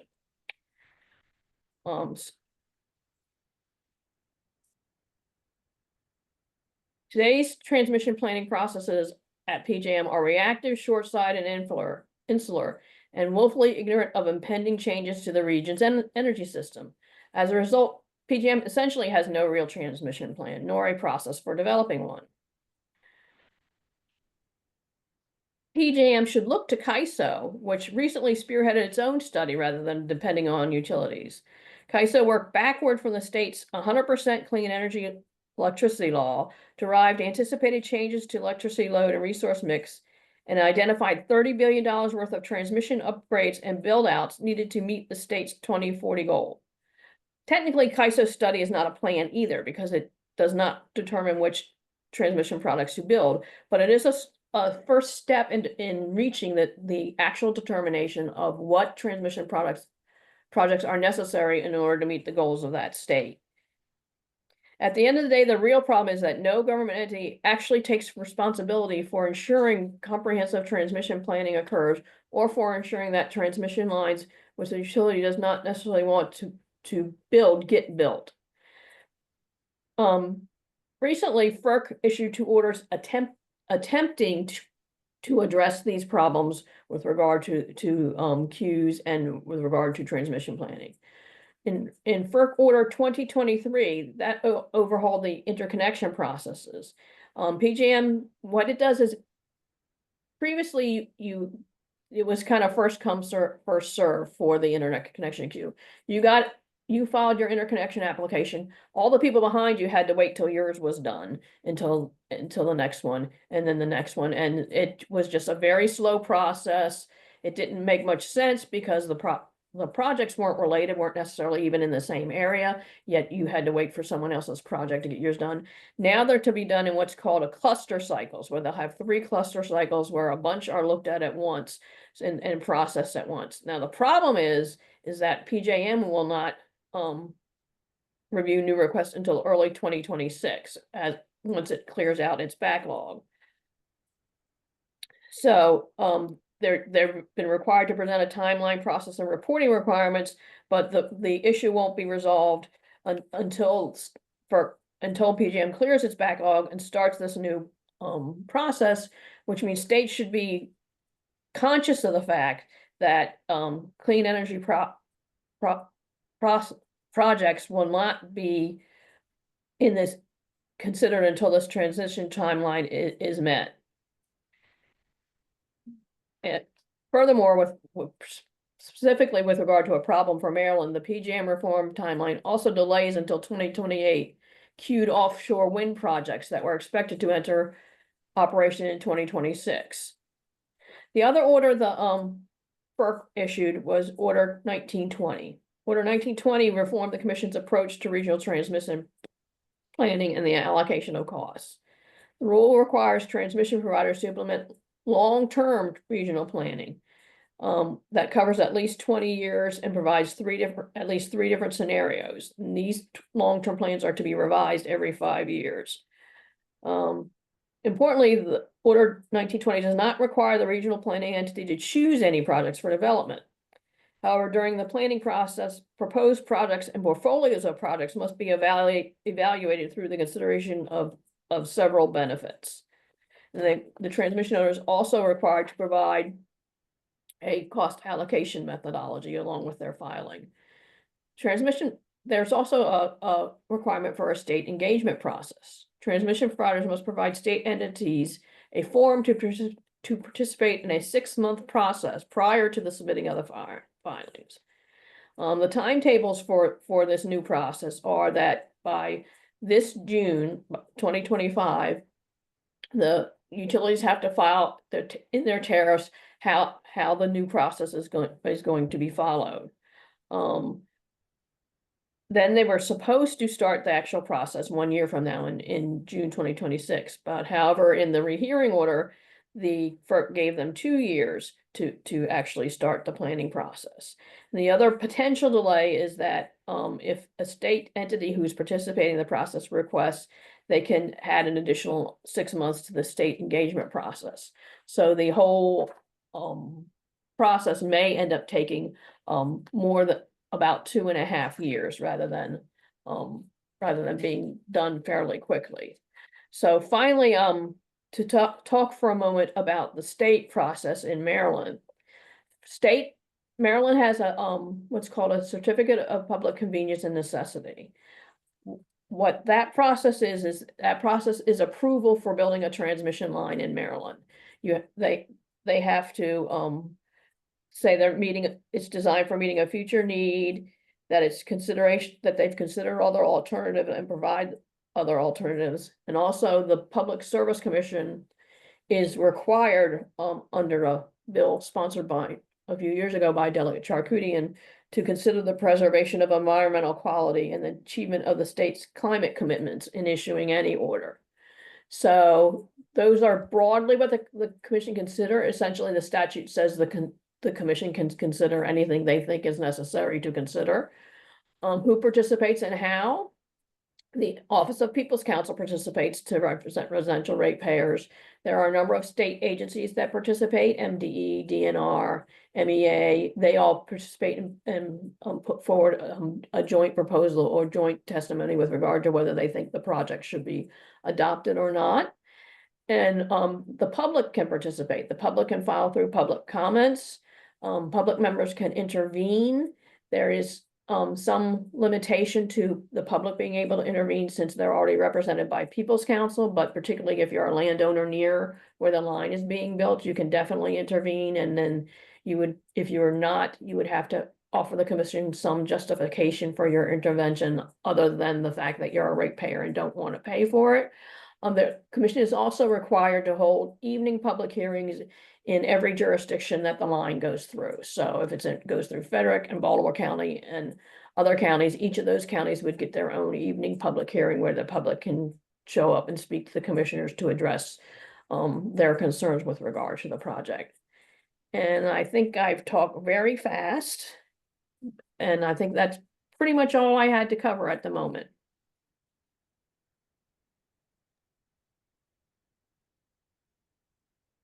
Right? Do you want me to go ahead and dive yeah. in? Let me just turn it over to Dave. Let me just bring him up here. And next slide, please.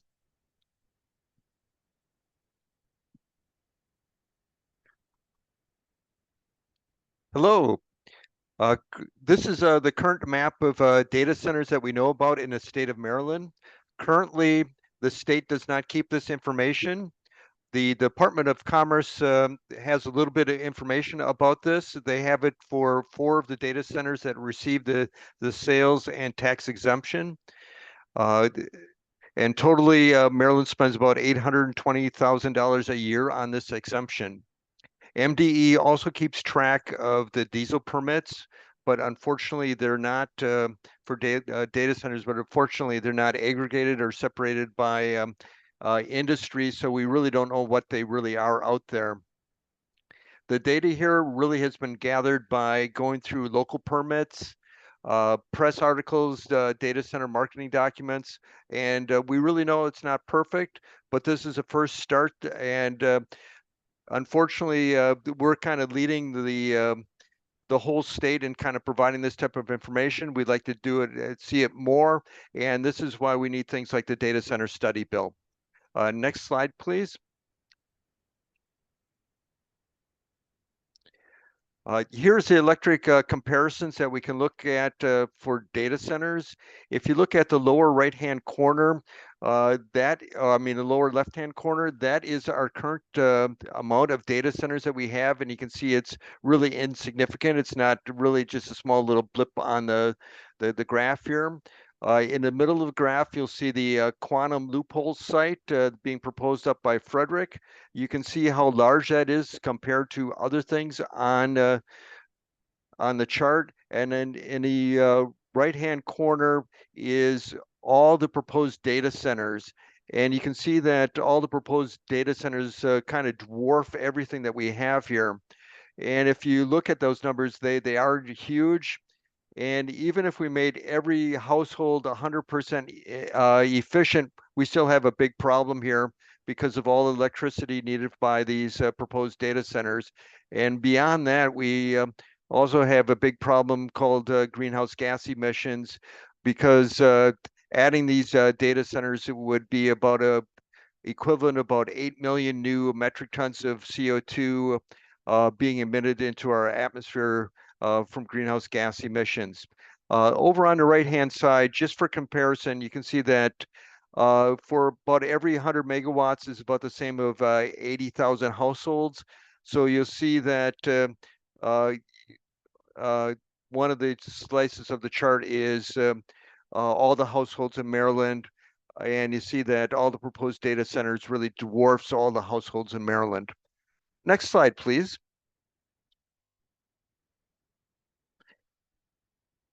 The climate justice wing really is not against data centers. However, there's a long list of concerns about adding these new data centers.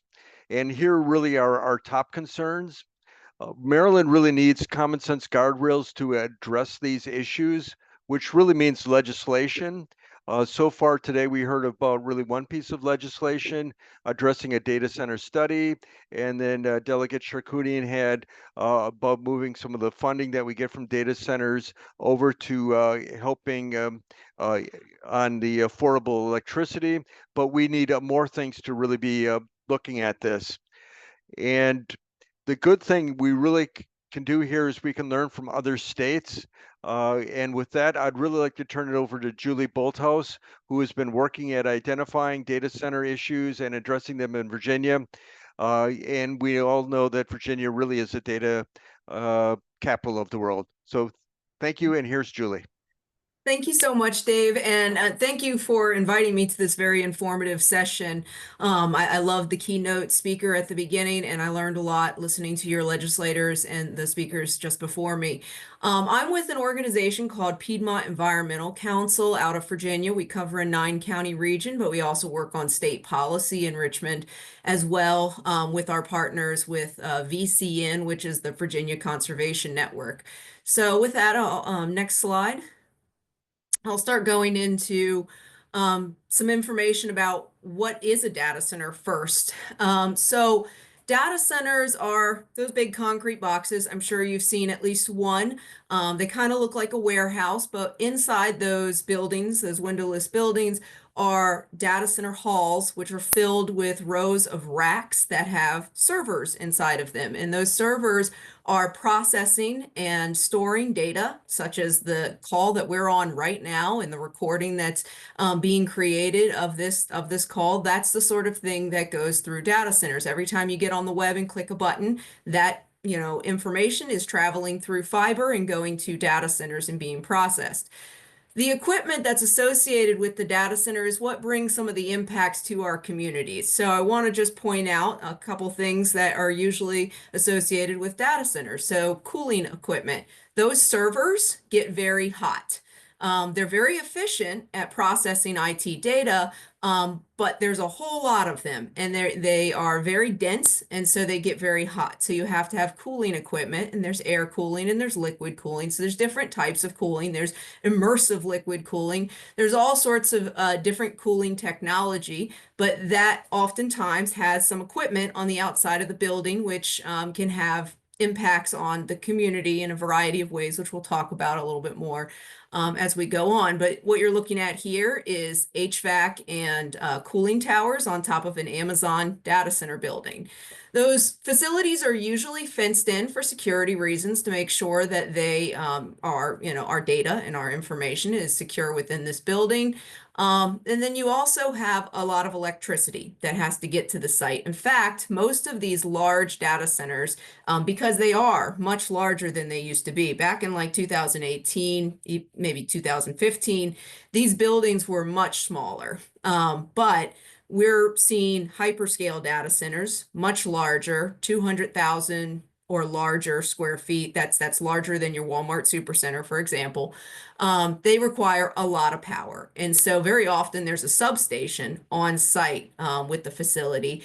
And that power then goes through these little electric utility boxes you see lined up there and goes into the building to provide power to run all this IT and cooling equipment.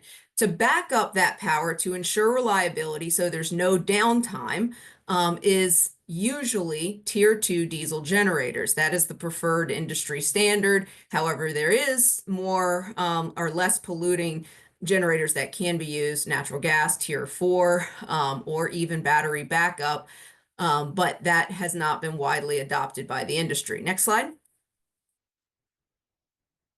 So what's driving this demand? What we're seeing is that what we're doing right now, outsourcing of information, cloud storage, your cell phone, 5G, rural broadband expansion, all of those things definitely are driving demand, but all those things were happening prior to, say, about 2019 when things really took off. What has caused the explosive demand is generative AI, large language models, and we haven't really gotten to a lot of the inference stage yet. Most of it is building out those models, and that's what we're seeing pushing a lot of this demand. Next slide. So Virginia has the largest data center market in the world by far. It's more than twice as large as the next one down, which is Beijing. And we host almost every data center company you can think of. This is a slide from the Virginia the Virginia Economic Development Partnership, showing all the different data center companies that operate in the state. And the largest hub of our data center development is up in Northern Virginia. Next slide. So why do localities want to have this data center development? Why do we continue to see it come in? Well, this is a budget slide from Loudoun County, where I live, showing how much revenue is brought in from data centers. Here in Loudoun, we have the largest concentration of data centers in the world in our county, and 31% of our entire revenue, more than all the commercial real estate, almost as much as residential, and in fact, it is forecast to surpass the residential taxes in the near future, come from data centers. And that's because the equipment inside of those facilities is very valuable, and that tax is the tax on that equipment is the primary value to the locality. Next slide. So the problem is we've gotten a little bit too much of a good thing. And so we currently have 57 million square feet existing or being constructed in the state, but there is another 189 million square feet in the pipeline. Just for perspective, that's equivalent to over 1,000 Walmart supercenters. And these things are much larger than a Walmart. They're twice as tall usually. And associated with those building footprints is parking lots, generator yards, stormwater management ponds, and everything else that goes with these large facilities. This is a picture from Gainesville, Virginia, of a data center campus under construction. I believe it's Amazon, but I might be mistaken. Next slide. All these data centers consume huge amounts of electricity. We already heard Dave explain how much electricity is needed for a single data center. It's the equivalent of a city worth of power, a small city, for a single building. And so that necessitates transmission lines, usually a substation on site or in close proximity to the data center campus, multiple substations in many cases. And then it requires power. And we don't have enough power. We're going to get into that. Next slide. So right now, peak demand in the Dominion territory, which is that little blue map there to the side, is at 22 gigawatts. That's our peak demand, and it's been increasing since 2018, as you can see in that gray line. And what we are seeing forecast by the utilities and PJM's forecast is 23 gigawatts worth of growth. If you remember Dave's chart, it looked like about 6 gigawatts of data center development in your all's area. We're talking about 23 gigawatts down here to double our load growth in Virginia. And my understanding is that the forecast is about to come in with another 5 gigawatts at the beginning of this year. So we're probably going to be at 50 gigawatts by 2040. Next slide. Well, Virginia is already the top net electricity recipient in the country.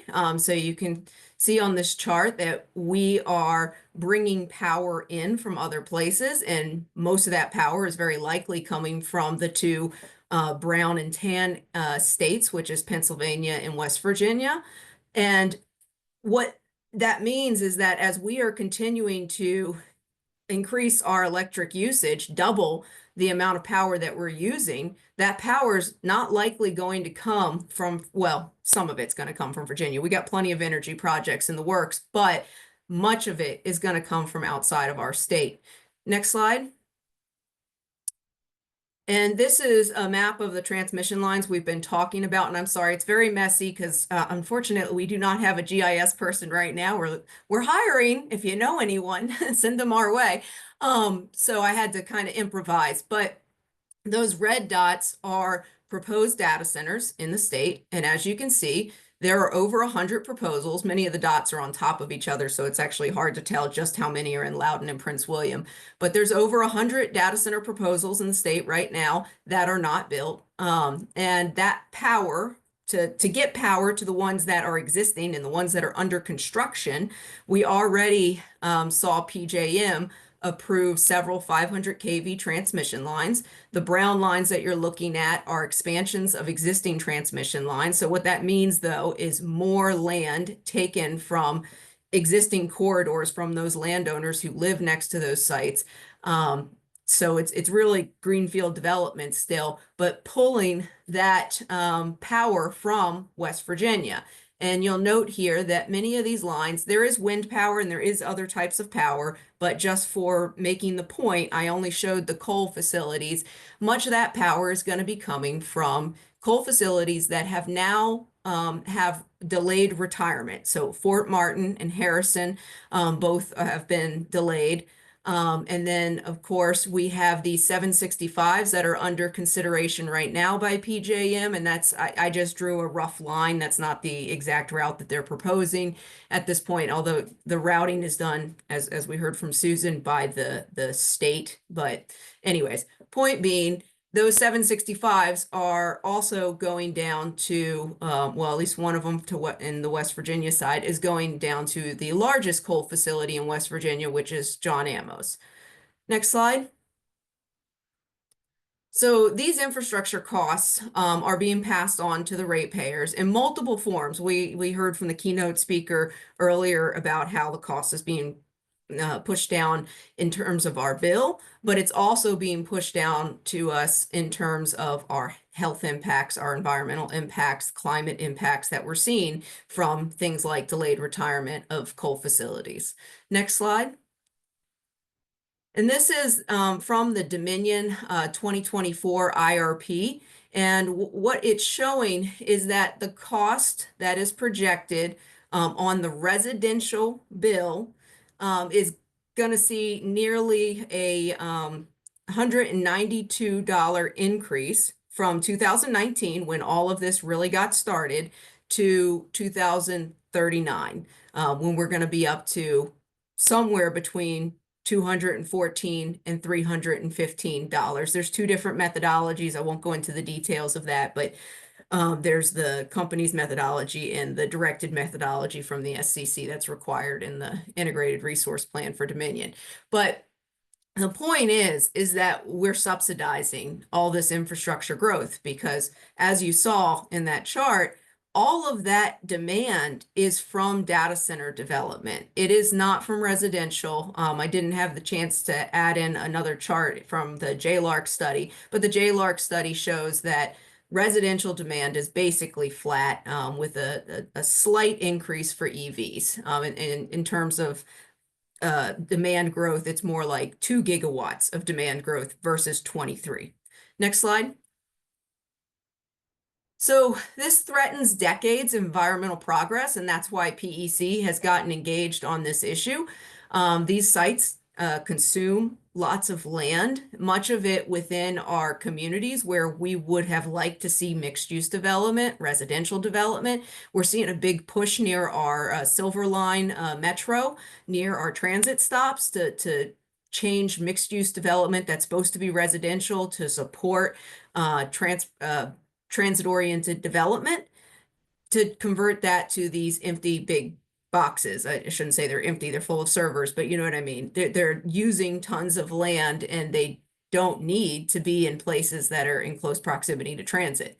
So that is consuming land and inducing sprawl out into our rural areas, but it's also consuming land in the form of energy generation as well, because we need a whole lot more power to feed these data centers, and that requires land no matter what power source you're talking about. They all consume some land in some form. Water quality and supply is also impacted, as are recreational and cultural resources. Air quality is impacted by all these diesel generators on site, and we're starting to see on-site generation as well, which we'll talk about a little bit more in a second. And then, of course, this threatens the Virginia Clean Economy Act goals and climate goals of the state. Next slide. So in Loudoun County, we used to have, well, we have a reclaimed water system, and we used to have a situation where most of the data centers were on that reclaimed water system. And so the water usage was not really a huge impact until basically 2019, where you started to see a whole lot more use of potable water by data centers. And at this point, that potable water usage has surpassed the reclaimed usage and is up 250%. With the data centers that are under construction and all the ones that have been approved, we're very concerned about how much more of that potable water is going to be used. The good thing is that Loudoun County has Loudoun Water, which is one of the best water suppliers in the country. They do a great job of planning ahead, and they have reservoirs that are planned out for the future. But just like our energy infrastructure, there's a big risk there in terms of how much infrastructure we're building out for a single industry, and what we're going to fill those reservoirs with if the Potomac starts to feel more and more pressure from all this growth. Next slide. Also, huge impacts to our cultural resources. This is the largest data center proposal in the world, at least as far as I know. It's a Digital Gateway in Prince William County, 22 million square feet of data center development. It included, I think it was 14 substations, something like 40 data center buildings. And this site was approved between a national park and a state park, the Manassas National Battlefield and the Conway Robinson State Forest. It was a site that was planned for rural development. So there was a comp plan amendment and a rezoning to allow for this massive proposal. And basically, this is not an approval of a data center campus. This is the approval of a new data center alley, equivalent to a large chunk of what exists up in Ashburn here in this area in Prince William County. Next slide. Air quality is also massively at risk here in Loudoun County. So we did some mapping of the air permits that we were able to acquire on the data centers that exist along the Washington and Old Dominion Trail in Loudoun County. If you look at this map carefully, you'll see there's a green line going across it. That green line is the Washington and Old Dominion Trail, and all those red dots are all the diesel generators that are permitted for data centers around the trail. And so what we're concerned about is that if those diesel generators were to cut up for an outage event and you had people biking on this trail, that is a huge air quality impact. Also, these generators have to be run for maintenance purposes regularly, and so there is already an air quality impact.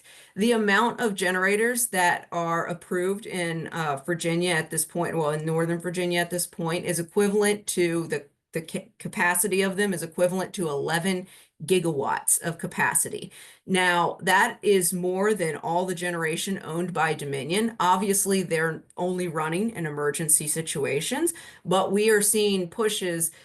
Just in 2023, there was a variance proposed to allow those generators to run for longer and more frequent periods of time during peak usage.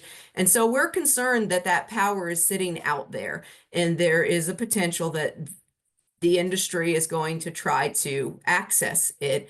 And then also, next slide, we're seeing more proposals for on-site 24/7 power generation. So there's a site in Sterling, Virginia, Vantage Data Center. And I put the links in here, and hopefully when the slides are shared afterwards, you can click the link and check it out yourself.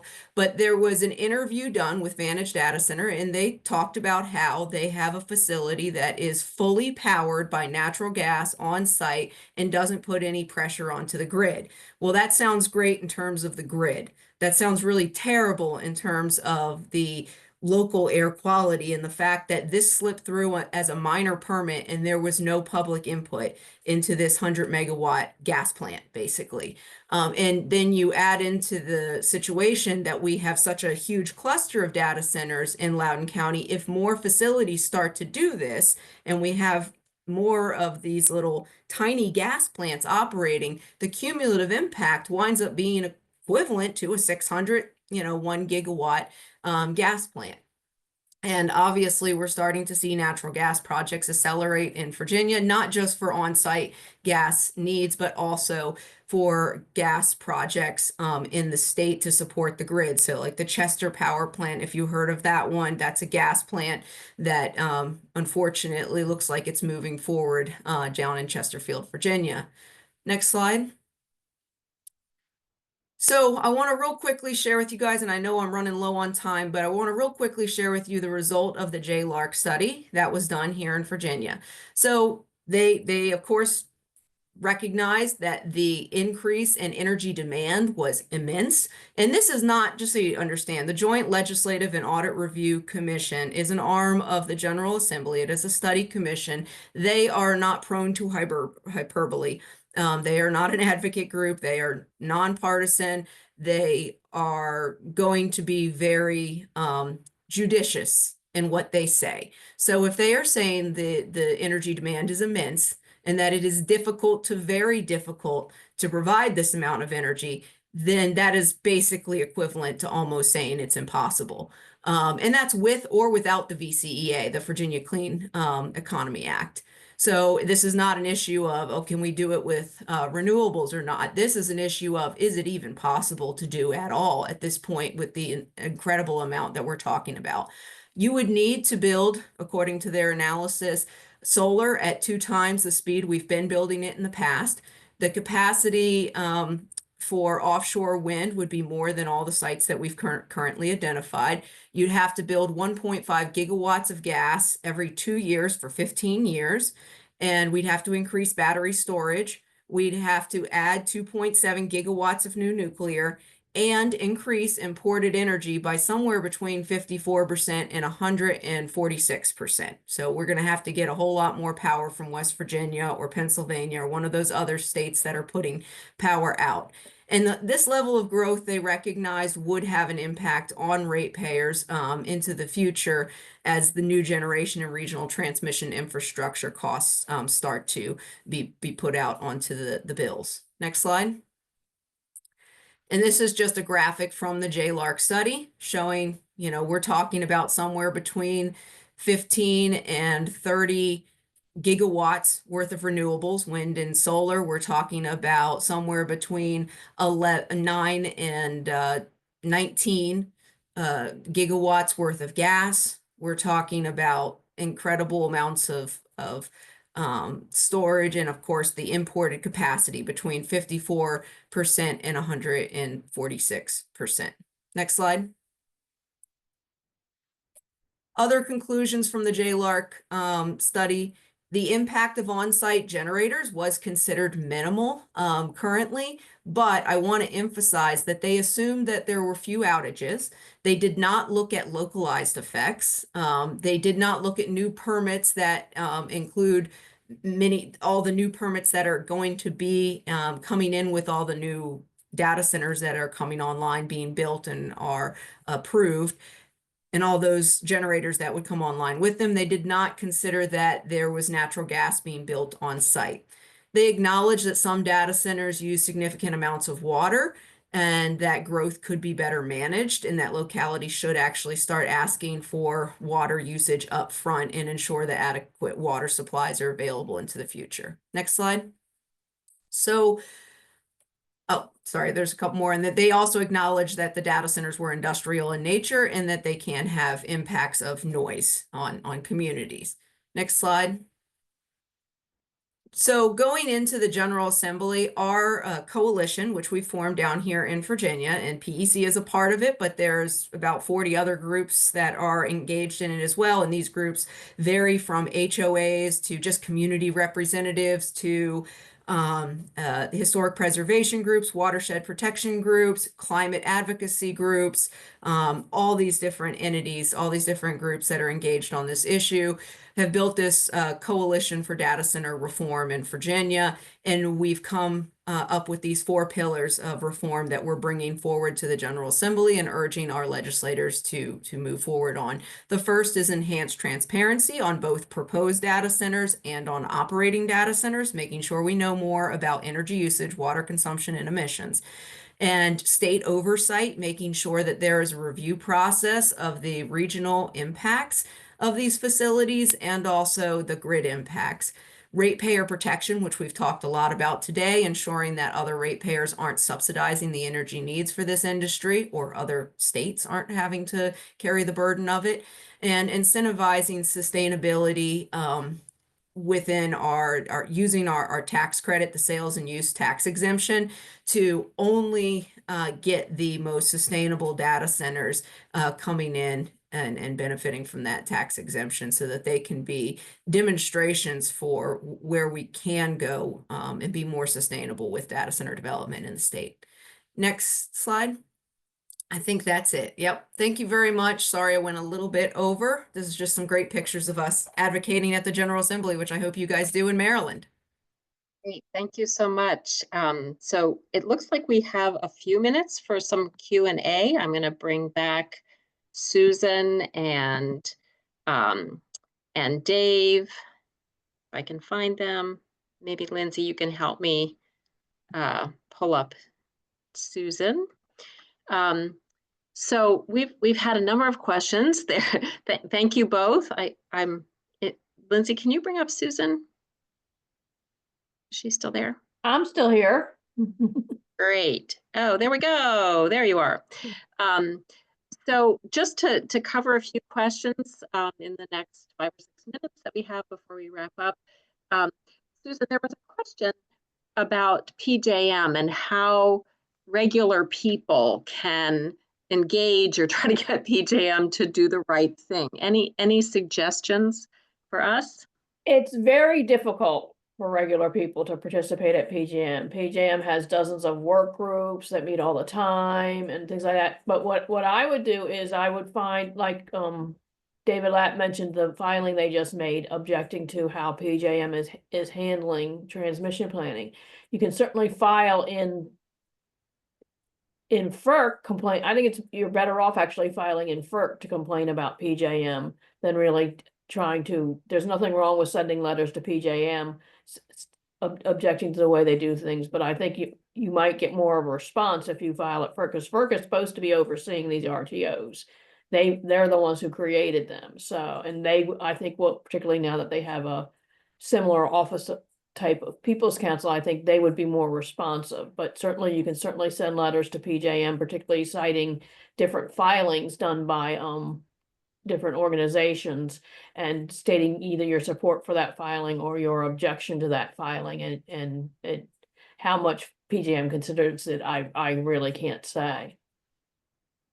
Great, thank you. And Julie, there were a couple of questions for you about data centers, and 2 of them really relate to heat.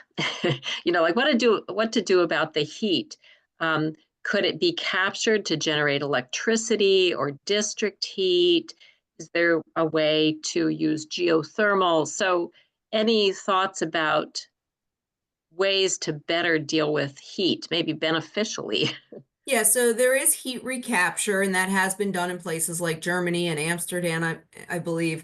The problem that I've heard from the industry with heat recapture, especially in a place like Northern Virginia, where you have such a high concentration of data centers, is okay, maybe you get 1 or 2 that are able to co-locate with a development next door. And you need to do it at the time of the development, because we don't have a central heating system like Amsterdam or Germany might have. So you can't just hook directly into it. You'd have to actually build that into the 2 facilities that you're building at the same time. Like, let's say a greenhouse and a data center. You might be able to share heat from the data center to the greenhouse, for example. But this is what I've heard from the industry about Northern Virginia.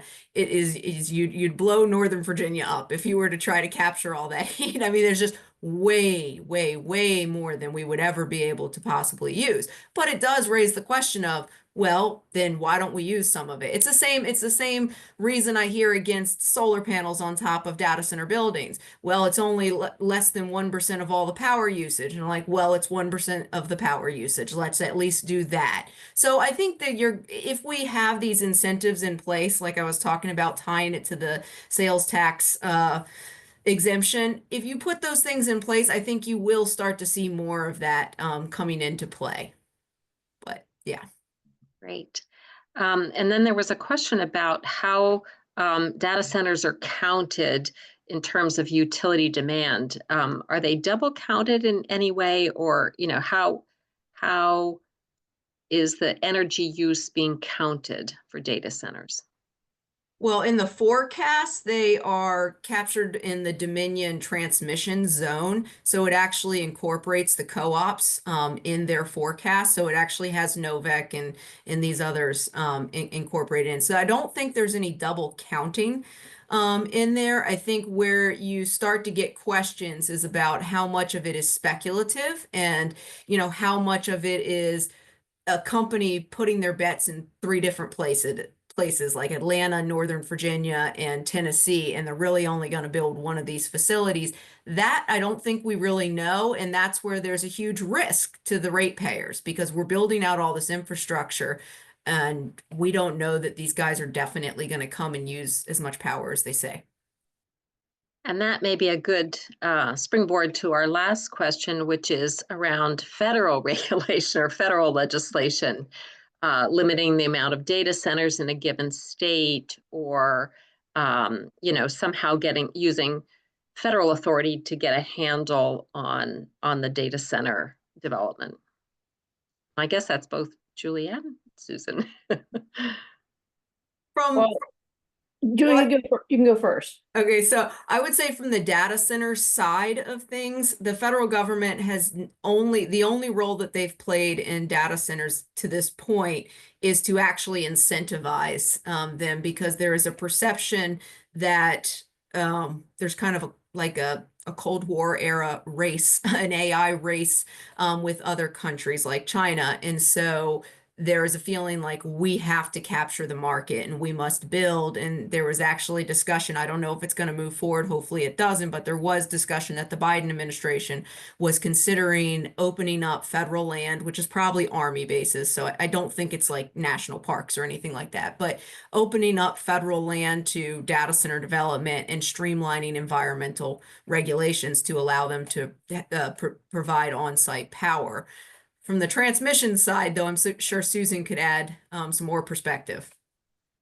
Yeah, despite the problems with transmission planning, no one's ever actually been able to persuade FERC to take an active role and to actually say, yes, you will build a transmission line, and yes, it will be built here. So I don't think federally. The other thing that might be interesting to look at, though, is if you look at RGGI, where a number of states got together to form a way to address greenhouse gas emissions, you could do a similar kind of RGGI thing with regard to transmission planning and with regard to transmission planning for big users, so that rather than competing against each other, states that are essentially possibly in the same RTO are actually working together to get the data centers to the states where the data centers want to go, but to ensure they're done in an appropriate way, rather than right now you just have people racing to the bottom because they just all want the data centers.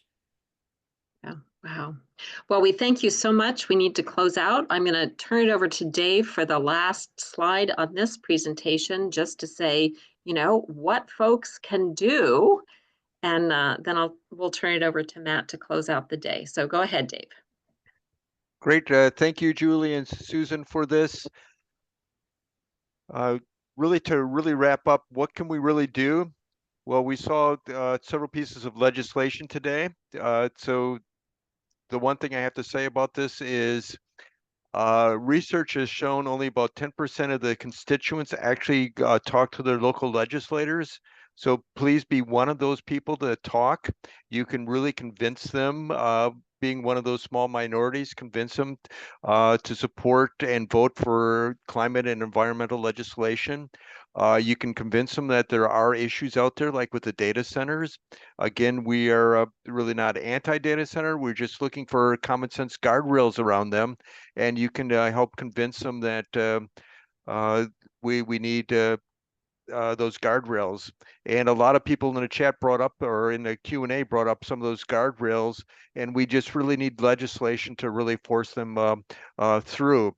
So we got some legislation for you to look at and to support here around data centers.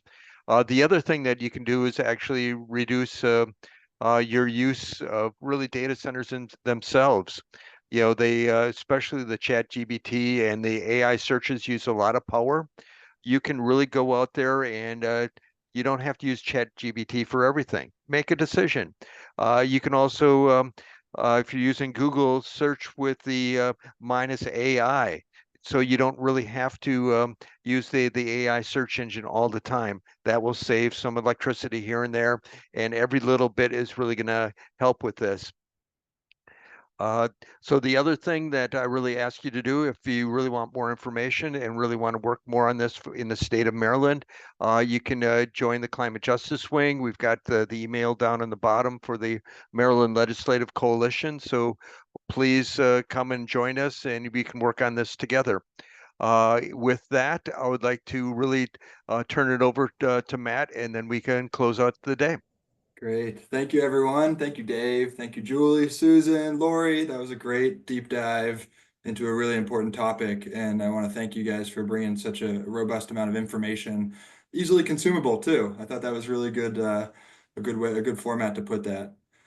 So let's talk about how we can be that 10% that Dave mentioned. He gave you some avenues through the Maryland Legislative Coalition.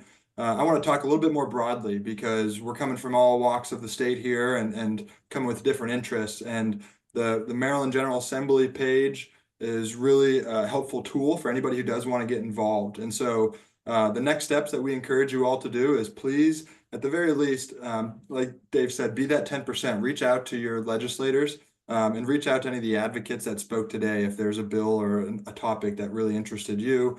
I know they would love to have you involved, and so please do that. Call your legislator. If you don't know who they are, you can go to this website right here, mgaleg.maryland.gov, and there's a heading up there called Members and Find My Representative. It's as easy as that. You just type in your address or you look at the map and you can find exactly who they are.